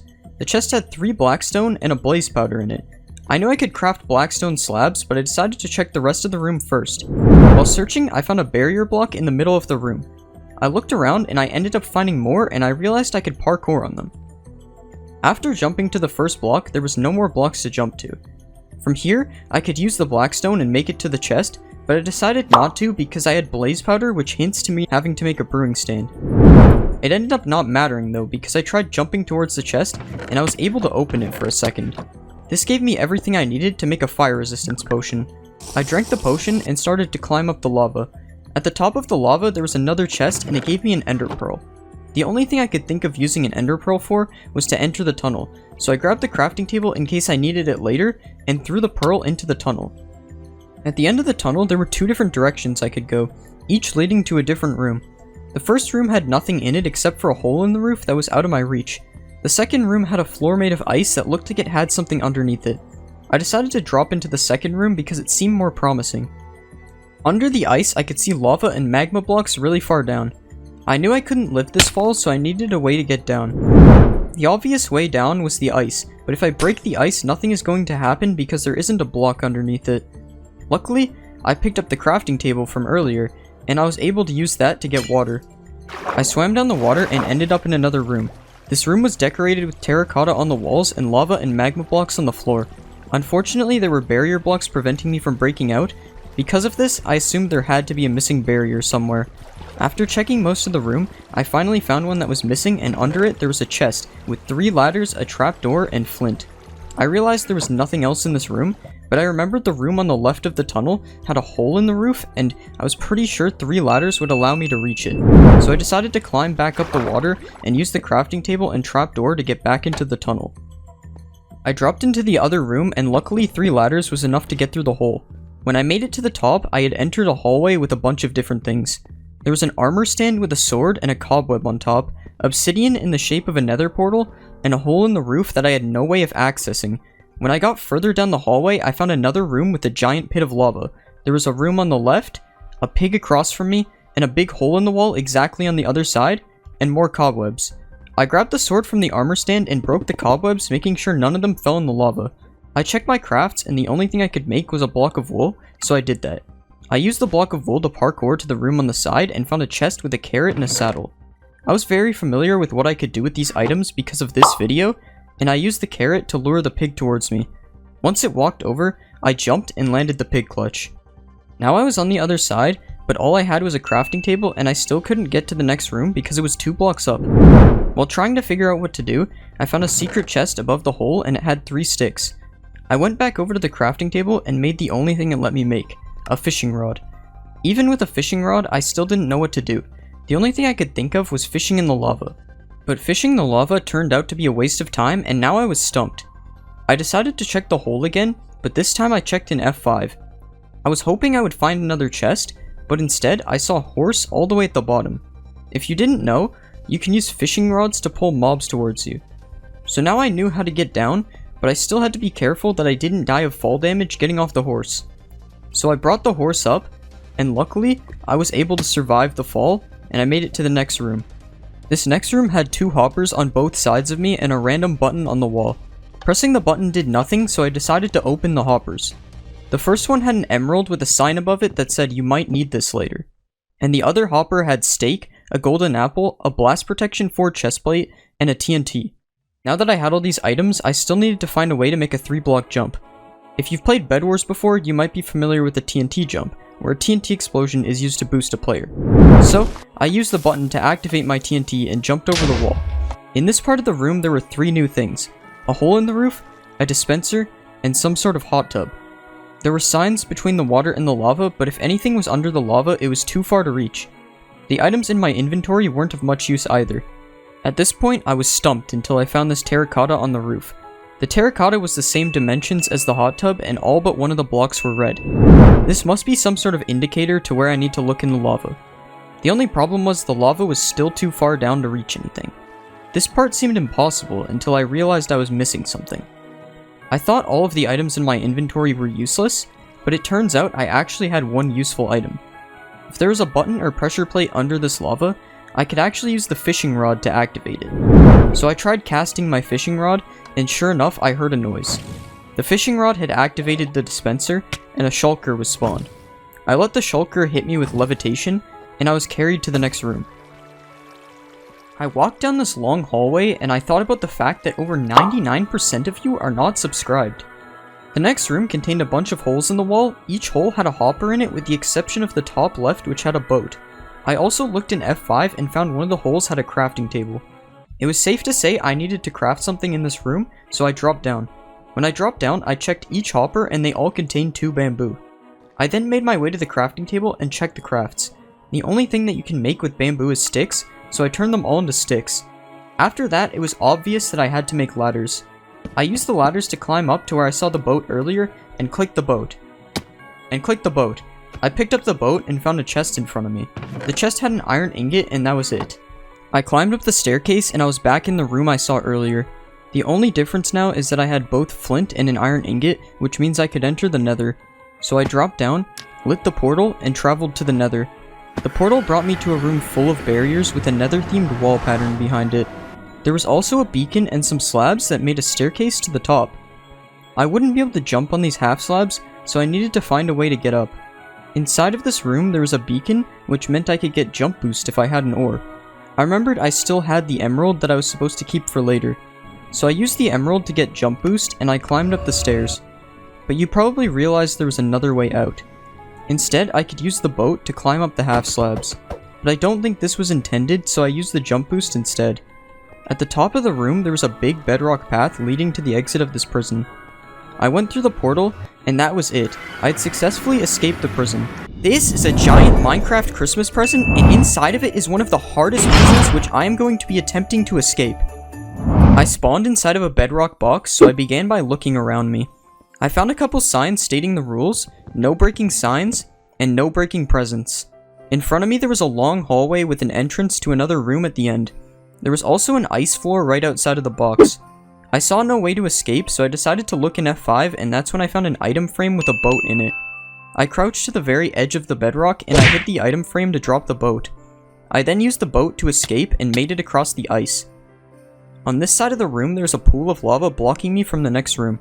The lava was 5 blocks across, so I wouldn't be able to make the jump. You've all probably seen this a million times, so I'm just going to move on to the next room. The next room was 3 blocks high, so if I dropped down, I wasn't coming back up. There were 2 blocks of snow in front of me, as well as a target and an upside down zombie. I was about to drop down, but I remembered seeing 3 snow blocks on the floor, so I checked those first. Underneath the third one, I found a present, and inside of it was a carved pumpkin. I now decided to drop down because I had a block to get back up if I needed to. Now I was able to see that there was a hole in the roof and lava in the wall. I used F5 and found there was something behind the lava, so I knew that was where I needed to go.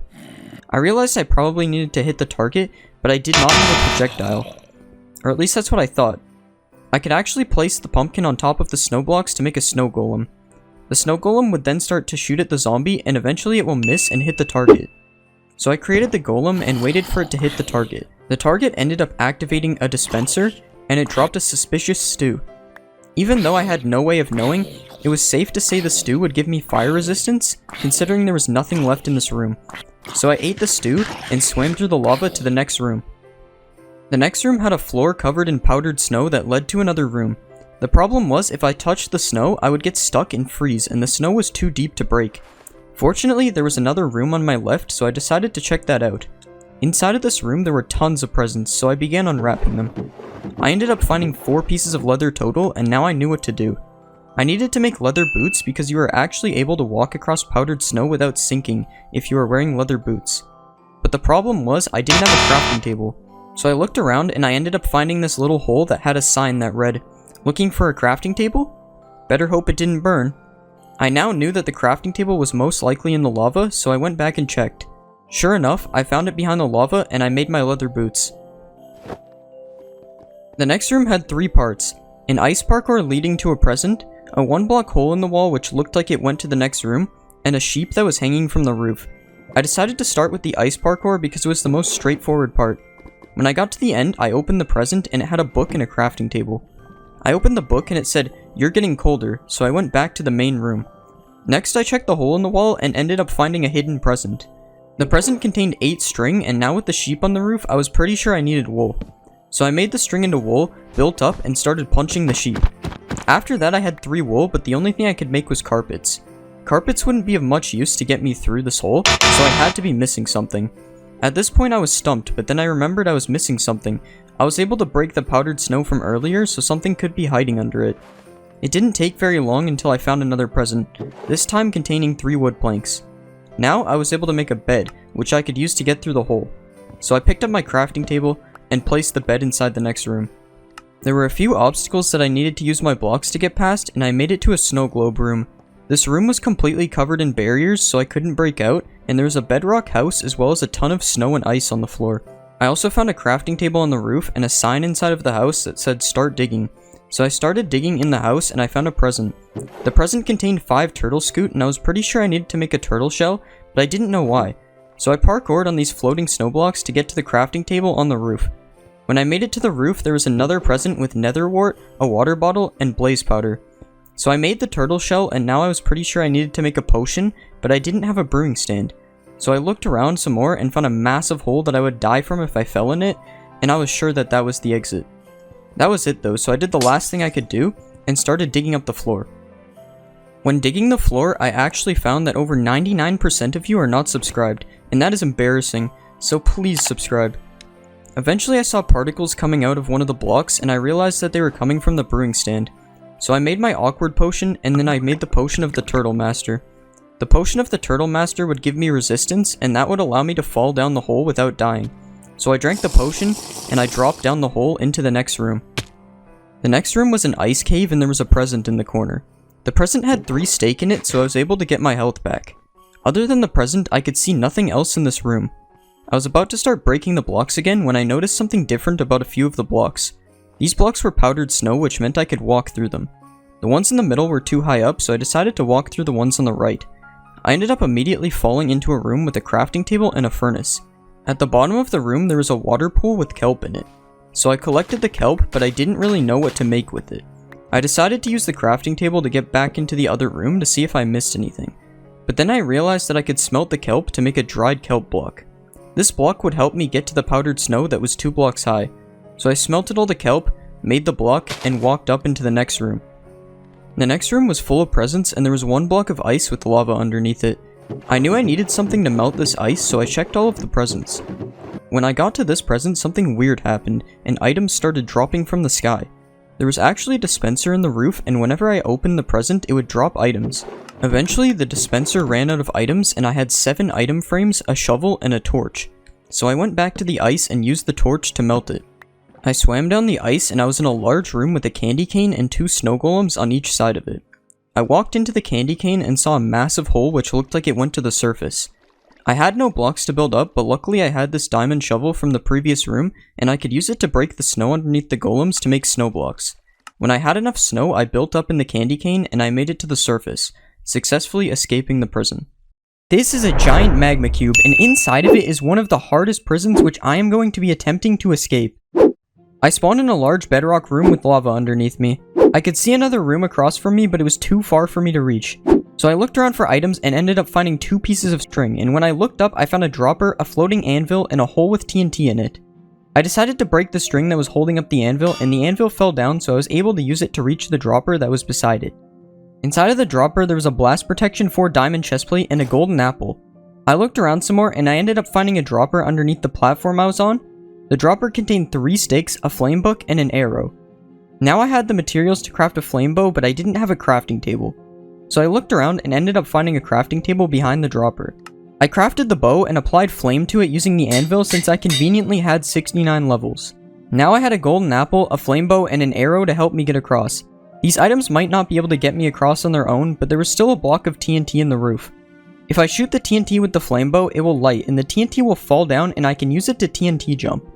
So I ate the golden apple and dropped the TNT down in front of me. I was barely able to survive, and if I hadn't eaten the golden apple and had the blast prot chestplate, it would have been over. So I healed back up and examined the next room. I was on a basalt island with a room across from me that was 1 block too far to jump. There was also a massive fall beneath me that I had no way of surviving. So I went back into the hallway and collected the weeping vines coming from the roof, and I also found 2 more pieces of string beneath them. You might have noticed that the weeping vines were placed on the roof, which means I could use them to get to the next room. The problem was I didn't have enough of them to get across. I could have waited for them to grow, but I decided to look around since I hadn't finished exploring this room yet. I ended up seeing a dropper underneath the basalt, so I broke down and the dropper contained 2 more weeping vines. Now I had enough vines to make it across, so I placed the weeping vines on the roof and I jumped to the next room. In the next room, there was a dropper in one corner, a crafting table in the other, a floating block, and a hole in the roof and on the wall. I checked to see what was in the dropper and I found 4 prismarine shards and 4 pieces of bamboo. I immediately realized I could craft a prismarine block, and I used it to get a better look at the floating block and the hole in the wall. There was a gold pressure plate at the back of the hole, and there was an item frame with a stick on top of the floating block. Now that I had this stick, I turned the bamboo into sticks and I crafted a fishing rod. I used the fishing rod to fish the pressure plate inside of the hole, and when I did that, a potion of levitation dropped from the hole in the roof. I grabbed my crafting table and checked the rest of the room one more time, and since the hole in the roof was the only place that I hadn't been, I used the potion to go up the hole. There was a dropper on the way up, but I checked it and it was completely empty. In this room there was a lava pool on the floor with flowing lava 1 block higher in the middle. I could also see a boat on the other side of the lava, and that was it. I realized I could use my crafting table to cross this lava, but I decided to check the lava first because it made no sense for the lava to be here. I ended up finding a dropper with a blue ice block in it, so I decided the crafting table would be more useful, and I used the blue ice to cross the lava. I made a mistake and didn't realize I wouldn't be able to jump because the roof was 2 blocks high and I almost died in the lava. I waited for my health to regen and I looked around. The only thing I was able to see was the boat and a 1 block high gap leading to another room. So I used the fishing rod to fish the boat towards me and used the boat to go under the gap. In the next room there was a donkey, a chest in the wall, a platform with a hole above it, and an exit at the top of the room. I moved towards the crafting table and there was also a chest in front of it. The chest contained 9 bone meal, 9 netherwort, and 9 wheat. I immediately knew what to do with these blocks and I crafted a bone block, a netherwort block, and a hay bale. Next I used those blocks to staircase up to the platform, and when I thought I would make it, I was actually 1 block short. I tried breaking the chest and fishing it towards me, but that didn't work. But that was when I noticed something. There was a donkey in the room and its name was Joe. The name was irrelevant, and what I noticed was that the donkey was carrying a chest.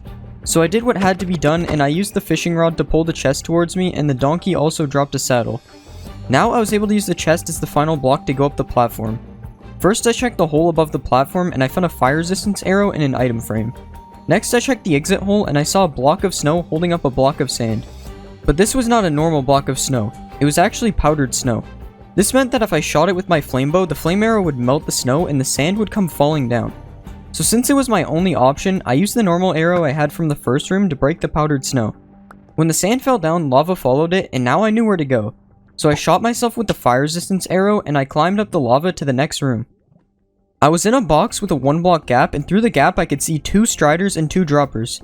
I was unable to reach one of the droppers, but I could reach the other one and I found 4 magma cream inside of it, and that was it. At this point I saw nothing else in the room, so I quickly went back down the lava to see if I missed anything. I broke the sand and there was nothing under the lava, so at this point I had to swim back up because my fire resistance was running out. There was nothing else in this room, and I had no items to go through a 1 block gap, so I was stuck. But then I realized what I could do with the saddle, and it all made sense. If I place the saddle on one of the striders, I can then ride the strider and teleport through the gap. So I did that and I found out both of the striders were also named Joe. Why is everyone named Joe? Anyways, I checked the other dropper I couldn't reach and there was more magma cream, so now I had 12 magma cream. The only thing I could make was magma blocks, so I crafted 3 of them. I still needed 4 blocks to get to the top of the room though, so I was still missing something. Unfortunately, I realized I would have to kill Joe because striders drop string and 4 string crafts into wool. So I got 4 string from Joe and there was no reason to kill Joe too, so I definitely didn't. I used the 4 blocks to build up and the first thing I saw was a pearl glitch setup. So I turned around and there was a dropper with a pearl inside of it, so I threw my pearl and ended up on the nether roof. There was a chest up here and it had 13 obsidian, a piece of wool, and a ghast spawn egg inside of it. So I placed my obsidian in the form of a portal and I spawned the ghast. The ghast ended up lighting the portal for me and I went back through to the overworld. When I made it to the other side, I could see an exit waiting for me across these lava pools. There was a bunch of gravel and sand laying around, so I broke it all and it revealed a crafting table. There was also water in the ground and a dropper in the wall, and it contained a stone pickaxe and a piece of bone meal. I needed blocks that weren't gravity blocks to get across, so I made concrete because I already had water to turn it into hardened concrete, and I had a pickaxe as well. I grabbed the crafting table and bridged across using the 8 concrete, and there was one more lava pool that I needed to cross. I already had 2 blocks I could use to get across, so I just placed them so I could jump across. Before I left, I checked this chest in the wall and found a punch 2 book and a stack of arrows. I wonder what that could have been used for. Next, I jumped across the lava and got in this boat placed on the outside to escape the prison. My friend built me a prison and challenged me to break out of it, but the problem was this prison seemed impossible to escape. On the inside, all of the rooms are layered with bedrock, making it impossible to break out of. The only way to escape is making it past all of the puzzles to get to the exit. Will I be able to do it? Let's find out. I started by looking around the room I was in. I was stuck in a bedrock cage surrounded by a bunch of furnaces. I decided to look in F5 mode and I saw a chest above me that was completely out of my reach. I decided to check all of the furnaces to see if they had any useful items. After checking all the furnaces, I was left with 1 oak plank, 4 raw iron, and 4 daylight sensors. I decided that the only thing left to do was to smelt the raw iron with the daylight sensors. Once the iron had smelted, I was left with 4 ingots, 1 daylight sensor, and an oak plank. I thought for a second and realized that I could use these ingots to make an iron trapdoor. I could then use the oak plank to make a button to activate the trapdoor. I then used the trapdoor to crawl underneath the bedrock. Once I escaped the bedrock cage, I looked around the room and I saw an exit in the top corner. I checked the chest for anything useful and I found a potion of levitation. I then checked all the furnaces one more time and I used the levitation potion to climb up to the next room. When I reached the top, I found a skeleton in a cage and another room which had a hole in the ground. I walked past the skeleton and dropped down into the next room. I found a few holes in the roof, one of which that had a chest that I could not reach. The other hole had a dispenser and a target that I also couldn't reach. On the other side of the room, there was a block of wool in the roof. I broke the wool and walked over to the chest. I placed down the wool and jumped on top of it to open the chest. Inside of the chest, there was a bow that was on very low durability. I knew that I had to use this bow to hit the target, but I did not have any arrows to do so. I looked around to see if I had missed anything, but then I realized that there was a skeleton at the entrance. I used my wool to block back up and angled myself so I could kill the skeleton without it hitting me. The skeleton dropped arrows, but I was unable to pick them up from where I was standing. I decided to use the daylight sensor to push the arrows towards me, and it worked. Now I could go back to the target and shoot it to activate the dispenser. After shooting the target, my bow broke and the dispenser dropped me a boat. Finally, I checked the room one more time and used the boat to take me to the next room. I picked up my boat and looked around the next room. There was a big hole leading to the void in front of me with nothing to walk over. I looked around and I saw a double chest that I couldn't reach. I also saw a furnace that was empty and a crafting table inside of the wall. I decided to place my wool to build a platform that I could jump to. I placed my wool as far as I could and I used my boat to catch me in case I failed to jump. I opened the chest and all that was in it was a piece of sand. I was quite confused on how a piece of sand could help me. If I placed it on the wall, it would fall into the void, and I don't think there are any crafts that involve sand. But then I realized I had a furnace and I could make it into a piece of glass if I used my boat as fuel. Once the glass was done cooking, I placed it ahead of me and I jumped. Now I was able to break the chests and I made one more jump and blocked up into the next room. The next room was very small and it only had a couple of ladders and a small hole on the side. When I looked down the hole, there was a chest. I opened it and it had 2 bones and an ender pearl. I figured that the only thing left to do was to use the ladders to pearl glitch myself through to the next room. I threw my pearl and it worked and I had made it to the next room. Inside of the next room, I found a floating block of ice, a hole with what looked like a furnace that was too high to reach, and another small hole with a chest. I looked around in F5 and the hole looked like it was long enough to lead to another room. I opened the chest and I found 2 oak logs. With 2 oak logs and no crafting table, I didn't really know what to do next.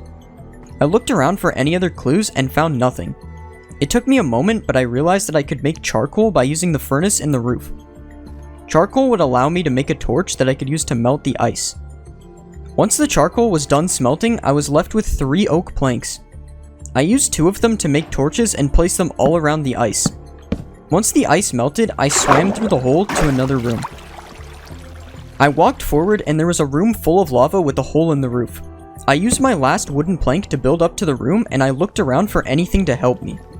I saw there was a crafting table in the corner, but that was it. I began right-clicking the lava to see if anything was behind it. I ended up finding a chest with 12 bamboo in it, but that was all. When I checked the last lava source, I found something strange. Every time I right-clicked, I would punch something, but I didn't know what. I decided to look in F5 mode, and it looked like there was a room hidden behind the lava. I jumped through the lava and barely lived on 2.5 hearts. Luckily, there was water. Inside of the secret room, there was a double chest that had 2 steak and 2 string. So I ate my steak, collected the chests, and used them to block off the lava so I could get back through safely. By now, it was obvious what I had to do. I used the crafting table to make scaffolding, and then I used the scaffolding to climb up through the hole in the roof. Once I made it to the top, I climbed up this weird formation of bedrock. In this room, I saw an exit, 4 chests, and 4 dirt blocks. I decided to use the dirt to build up to the chests. Inside of each chest, there was 1 jungle sapling. I placed all 4 of the jungle saplings on top of the dirt and made my bones from earlier into bone meal. I used the bone meal to grow the tree and then I climbed up to the top of the tree. Once I made it to the top of the tree, I climbed the ladder, and after that, I had successfully escaped the prison. I added all 26 letters from alphabet lore into Minecraft. First I made A, and I used an axolotl to make A because A starts with axolotl. Wait, no, it's the other way around. I'm not going to lie, my A looked kind of ugly, so because of that, I added some grill lines on his teeth to really give it detail. And because he is A, I decided to spawn him on an acacia tree. Now you might be thinking I should have put him in the water, but I'm sure he'll be fine. Next I made B, and I made B from a B because, well, you know. Everything about him was looking pretty good, but then I realized B has these eyes that are really annoying to make. So I gave him these messed up eyes, and I also got rid of the grill lines. I don't know why I did that in the first place. B is supposed to be a butterfly, so we'll pretend his wings are flapping because I don't know how to do that. Also, here's a bee army chasing me because I didn't subscribe before 500k. Next, I'll be making both C and D. For C, I used a creeper, and C is kind of curved, so I spent 5 minutes trying to perfectly rotate these pieces. I then added his teeth and gave him these angry looking eyes, and finally added some noise because noise makes everything better. Next for D, I used a dolphin, and I copied this piece with a squished dolphin's face on it until I had the shape of a D. I then gave him a sideways mouth and added his eyes, which make him look like he has 159 children in his basement. I then put C in the C, even though C doesn't start with C because C and C are both pronounced C, so it makes sense. And then I put D in the C as well because he's a dolphin. Now all either of them have to worry about is pirates. And drowning because apparently C can't breathe underwater. The next letter is E, and for E I used the only logical mob, the Ender Dragon. I had to delete his entire body until I was left with half of his head, and then I turned his head into the shape of an E and finally added some teeth and his eyes right above that. I don't know how you would be able to kill the Ender Dragon now that you can barely see it, but that's not my problem. Well, actually it kinda is. Next I made F, and F is a bad guy, so I made him a frog because these are the only two mobs that start with F. I gave F these really ugly teeth that look nothing like the original, and then I decided to get fancy and rotate his eyes. Since F attacks everybody, we'll pretend that this slime is E and he is being eaten by F. We'll also make F kidnap D because why not? Next I made G, and I won't lie, I already made G before, so I decided to copy paste him onto a ghast. For some reason G is really big and also flies around, which is probably not accurate. Also in the intro, F runs over G, so I tried to make that in the best way I possibly could. But then he shot fireballs at me, so I gave up. Next I'm going to make H and I. For H I used a horse, and he was quite easy to make. I added his eyes and his curved mouth, and then I was done. For I used an iron golem, and I decided to make him from a single leg. It turns out that I is also easy to make. All I really had to do was add his eyes and his tiny smile. I put H in a house, and I even rode him, which made me technically flying because H is a ghost. Then I put horse armor on H just to see how it would look. Let's just get rid of this. Next I spawned I in an igloo because what better place for an iron golem to live. I also thought he looked really funny when he walked because he's just a leg. The next letters are J and K, and as it turns out, there are no mobs that start with J or K, so I decided to use mobs that might sound like they do. For J, I used a giant, which could be spelt with a J if you're in kindergarten and don't know letters yet. J looks really sus, and I think it's even worse that I decided to make him really big. You also can't really do anything except hit him, so let's move on. For K, I used a cow, and I literally just spelt it wrong in my script, so this fits perfectly. I added this thing on top of its head and gave it some eyes and this bug mouth thing. I then decided to put K with B because they are both bugs. Also, putting them together stands for Burger King. The next letter is LMNOP. Did anyone else used to think that was one big letter? Anyways, there's only one mob that starts with L, and that's the llama. Spit. Llama spit. I made L out of llama spit, which apparently counts as a mob. I then spawned a llama in the game and made it spit on me. I don't know what I was expecting from this, but this definitely wasn't it. For M, I decided to use a minecart, which also isn't a mob. I only used the front part to make him and spent too much time trying to rotate these pieces. I then added his eyes and his squiggly mouth and spawned M in a mineshaft. He doesn't really do much on his own, but you can kind of use him as a car. A very slow car, of course. There are no mobs that start with N, so instead I decided to make him from the Nether. I don't really know what my plan was, and I ended up just putting a picture of N on top of Netherrack. At least now when I enter the Nether, it looks a lot worse. He also could possibly be the new Netflix logo. This is actually just a cover-up for the fact that I forgot to make N when I was making the other letters. For O, there is only one mob that I can use, which is the Ocelot. O is annoying to make because O is a circle and Minecraft isn't known for its circles. But once I was done the circle, all I had to do was add his eye. After that, I decided to spawn O in Ohio. No, seriously, I don't know how this map even ended up on my PC. I even used H and I to spell out Ohio and then exited the world, trapping them in Ohio forever. For P, I decided to use a phantom. I've also already made P before, so I just copy-pasted her onto a phantom. Since P is a superhero, seeing her fly actually makes sense. but she is still very annoying like a regular phantom. Seriously, stop hitting me, the clip is over. Next I made Q, and nothing starts with Q, so I used a turtle. I added his big mouth, the little spots on his body, and finally I added his eyes. I spawned Q on the beach, and he was really slow, just like he should be. So I spawned an army of Qs, and then I gave them all slowness, and they literally couldn't even move. Is this mean? I don't know. Next I made R, and I made him from a Ravager. I used the Ravager's head as a body, and I gave him his eye, and finally I added his mouth. When I saw him in game, I realized I added too much noise, and he looks like concrete powder. Also, for some reason, R randomly has the ability to fly. Wait, no, that's just E pushing him. The next letters are S and T, and for S I decided to use a snow golem. At this point, I was getting really lazy, so instead of making a 3D mob, I just drew S on top of a plane, and that was it. S is a snake, so I put him in the sand, but then I realized that's not exactly where snow golems go. So I put S in the snow instead, and then I made him have a snowball fight with me. I also spawned an army of them and made them fight a bunch of zombies, and they lost. Really badly. For T, I used my favorite mob, a trident. I don't know how a trident counts as a mob, but it's already in the shape of a T, so this was pretty easy to make. Now I look really cool when I'm using Riptide, and I can also use T to strike lightning. But that's basically it. As it turns out, making a custom trident is kinda boring. Next, I decided to make U, and nothing starts with U, so I decided to make him from U, like U is in the viewer. I'm just kidding, I actually used a goat. I rotated these two corner pieces, which ended up looking really bad, and then I gave him his eyes and his mouth. After making U, I also had all the letters to spell my favorite word. Oh wait, I spelled it wrong. Next I made V, and V is a villager. Once again, I decided to only use a leg to make him, and at first I made a U because I forgot how letters work. I then rotated the two sides and gave him a couple eyes and a tiny mouth. His mouth didn't really look right, but at this point I didn't care, so I spawned V in a village, and there were arms above his head, which I also didn't feel like fixing. The final four letters are W, X, Y, and Z, and for W I decided to use the Warden. I'm sorry, Wither. I don't understand why I have such a hard time rotating these pieces, but it ended up like this, and this is the best it's gonna get. I then added 4 of the exact same eyes to W, and then made a very complicated mouth to put on each side. I would rate W as 0 out of 10 in terms of design, but she looks really funny coming out of the ground. I can even spam W's in the chat and then get chased by all of them. Please help.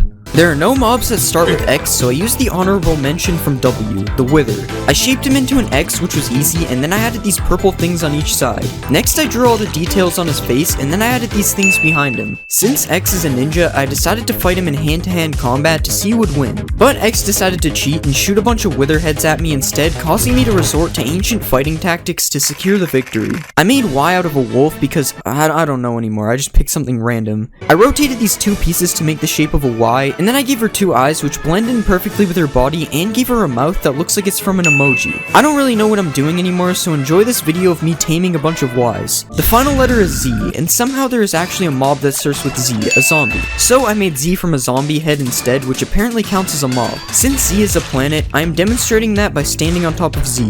I even tried to spawn every letter on top of him, which didn't work at all. If the creator of Alphabet Lore is watching this, I'm sorry. I'm going to be remaking Minecraft mobs into Poppy Playtime 3. The first character I'll make is Catnap, and I'm gonna use a cat. It should be obvious why. First, let's remove this stuff, and we'll rearrange his body parts for now. Now let's change the shape of his body a little bit, and we'll make his legs a bit bigger like this. Now let's give him some arms on the side, and now let's start to shape his head. Next, I'm gonna give him some ears on the top of his head, and we'll start to give him a big tail right here. Alright, now this is looking good, so let's color him in. First, we'll color his body fully purple, and I'm gonna give him a mouth up here. Next, I'm gonna color in this nose piece, and we'll start to give him some eyes. Now let's add the moon that he has on his chest. Next, I'm gonna change his face a little bit like this, and I think this is looking pretty good. Let's see how he looks in game. This is how Catnap looks in game. As you can see, this guy looks really happy, which I'm sure means he's very friendly and not at all scary. Catnap is very powerful as he's able to do a lot of damage, and if you get attacked by Catnap, I made it so that he chases you on all fours like this. I take back what I said about him before. He's definitely scary. Catnap has a ranged attack, which is supposed to be him shooting gas, and when Catnap hits you, he will change it to nighttime because he wears the moon pendant. Catnap will also drop this night clock if he dies, which makes it nighttime as long as you are holding it in your hand. If you try to use a bed when Catnap is around, he will destroy the bed so that you cannot sleep. And Catnap is also immune to fall damage because he's a cat, and cats are usually immune to fall damage. Overall, I don't think Catnap turned out that bad, but he also looks a little bit funny. So because of this, I'm going to give Catnap an 8 out of 10. Next, I'll make Dog Day, and I'm gonna use a wolf because a wolf off as a dog. First, we'll remove some of the stuff we don't need, and I'm gonna move his body around a little bit for now. Next, let's give him some new legs like this, and we'll change the shape of his body. Now I'm gonna copy one of the legs and turn it into an arm, and I'll give him a hand on the bottom of his arm. Now let's start to change the shape of his head, and we'll give him some spots for his eyes up here. Now let's give him some big floppy ears on the top, and I think this is looking pretty good, so now let's color him in. First, we'll color his entire body in orangish yellow. Now I'm gonna give him a mouth like this. Next, we'll color his ears a reddish color, and we'll do the same for his arms and his feet. Now let's color these divider things a dark gray, and I'm gonna give him a nose like this. Next, let's draw the sun on the front of his chest. Alright, I think this is looking good. Let's add Dog Day to the game. This is how Dog Day looks in game. As you can see, he looks pretty good. Also, just like Catnap, he doesn't really look that scary. He has more of a friendly look. But don't let this trick you though, as Dog Day has the same chasing animation that I gave to Catnap. I think I'm just gonna stay in creative mode for now. Since Dog Day has the sun pendant, I made it so that when Dog Day hits you, he turns it to daytime instead of night. Dog Day is also able to spawn smiling critters to help him fight since he's the leader. But right now he can only spawn Catnap because I haven't made any of the other ones. If you kill Dog Day, he will drop a Sun Axe, and the Sun Axe is insanely powerful as it does 19 attack damage and it can also destroy almost any block. Overall, I think Dog Day turned out a lot better than Catnap. I actually like how he looks this time. So because of this, I'm going to give Dog Day a 10 out of 10. Next, I'm gonna make Bobby Bear Hug. And I'll use a polar bear because she's a bear. First, let's get rid of a few things. Next, I'm gonna move these parts around a bit. Now let's give her some new legs, and we'll make her body a lot smaller like this. Next, I'm gonna bend her body a little bit, and I'll just start to give her some arms on the side right here. And we'll just copy this to the other side. Next, I'm gonna start shaping her head, and we'll give her some ears on the top like this. Okay, that looks good. Now it's time to color her in. First, I'm gonna color her body a dark red, and we'll color her feet and hands a light pink. Now let's give her a big mouth like this, and we'll start to add her eyes on the top of the head. Next, let's give her some bright white pupils, and I'm gonna add a few more pink details. Next, let's give her a nose like this, and we'll add the heart that she has on her chest. Alright, I think this looks good. Let's see how she looks in game. This is how Bobby Bear Hug looks in game. I don't know why, but she kind of reminds me of Freddy Fazbear. It's probably because they are both bears actually. That would make sense. Unlike Dog Day and Catnap, I decided to make it so that Bobby Bear Hug is passive towards players. And you are actually able to tame her if you feed her raw fish, because I'm pretty sure bears like fish. Once you tame Bobby Bear Hug, she will follow you around, and if you ever get low on health, you can right click her and you will be healed to full health immediately. So she's pretty OP if you think of it. Bobby Bear Hug will also attack any mobs that are fighting you, and she does a ton of melee damage because bears are very powerful in real life. If you kill Bobby Bear Hug, I made her drop a heart, which just gives you a heart when it's right clicked. And overall, I don't think Bobby Bear Hug turned out that bad. I actually kind of like this design. So because of this, I decided to give her a 9 out of 10. Next, I'll make Bubba Fint. And I'm gonna use a Ravager because it kind of looks like an elephant. So first, let's just get rid of all this stuff. And I'm gonna start with Bobby Bear Hug's body. So let's change these ears into more elephant looking ears. And we'll change the nose into a big trunk like this. Next, I'm gonna reshape the heart into the shape of a light bulb. And we'll just change his tail on the back as well. Okay, now this is good. Let's give him some new colors. First, we'll color his body a light blue. And we'll give him the same color on his head. Next, I'm gonna color his feet and hands a darker blue. And we'll put this on the end of his tail as well. Now let's color in the light bulb on his chest. And I'm just gonna add a few more details all around his body. And I think this is looking pretty good. Let's add him to the game. This is how Bubba Fint looks in game. He looks a lot like Bobby Bear Hug. But to be fair, all the critters kind of look the same when you don't know what their monster form is like. Since Bubba Fint is an elephant, I decided to give him a ranged attack, which is supposed to be water shooting out of his trunk. He does shoot a lot of water though, so I'm not really sure how he fits it in his trunk. You might have also noticed that Bubba Fint emits light, and that's because his pendant is a light bulb, so I literally just made him a light bulb.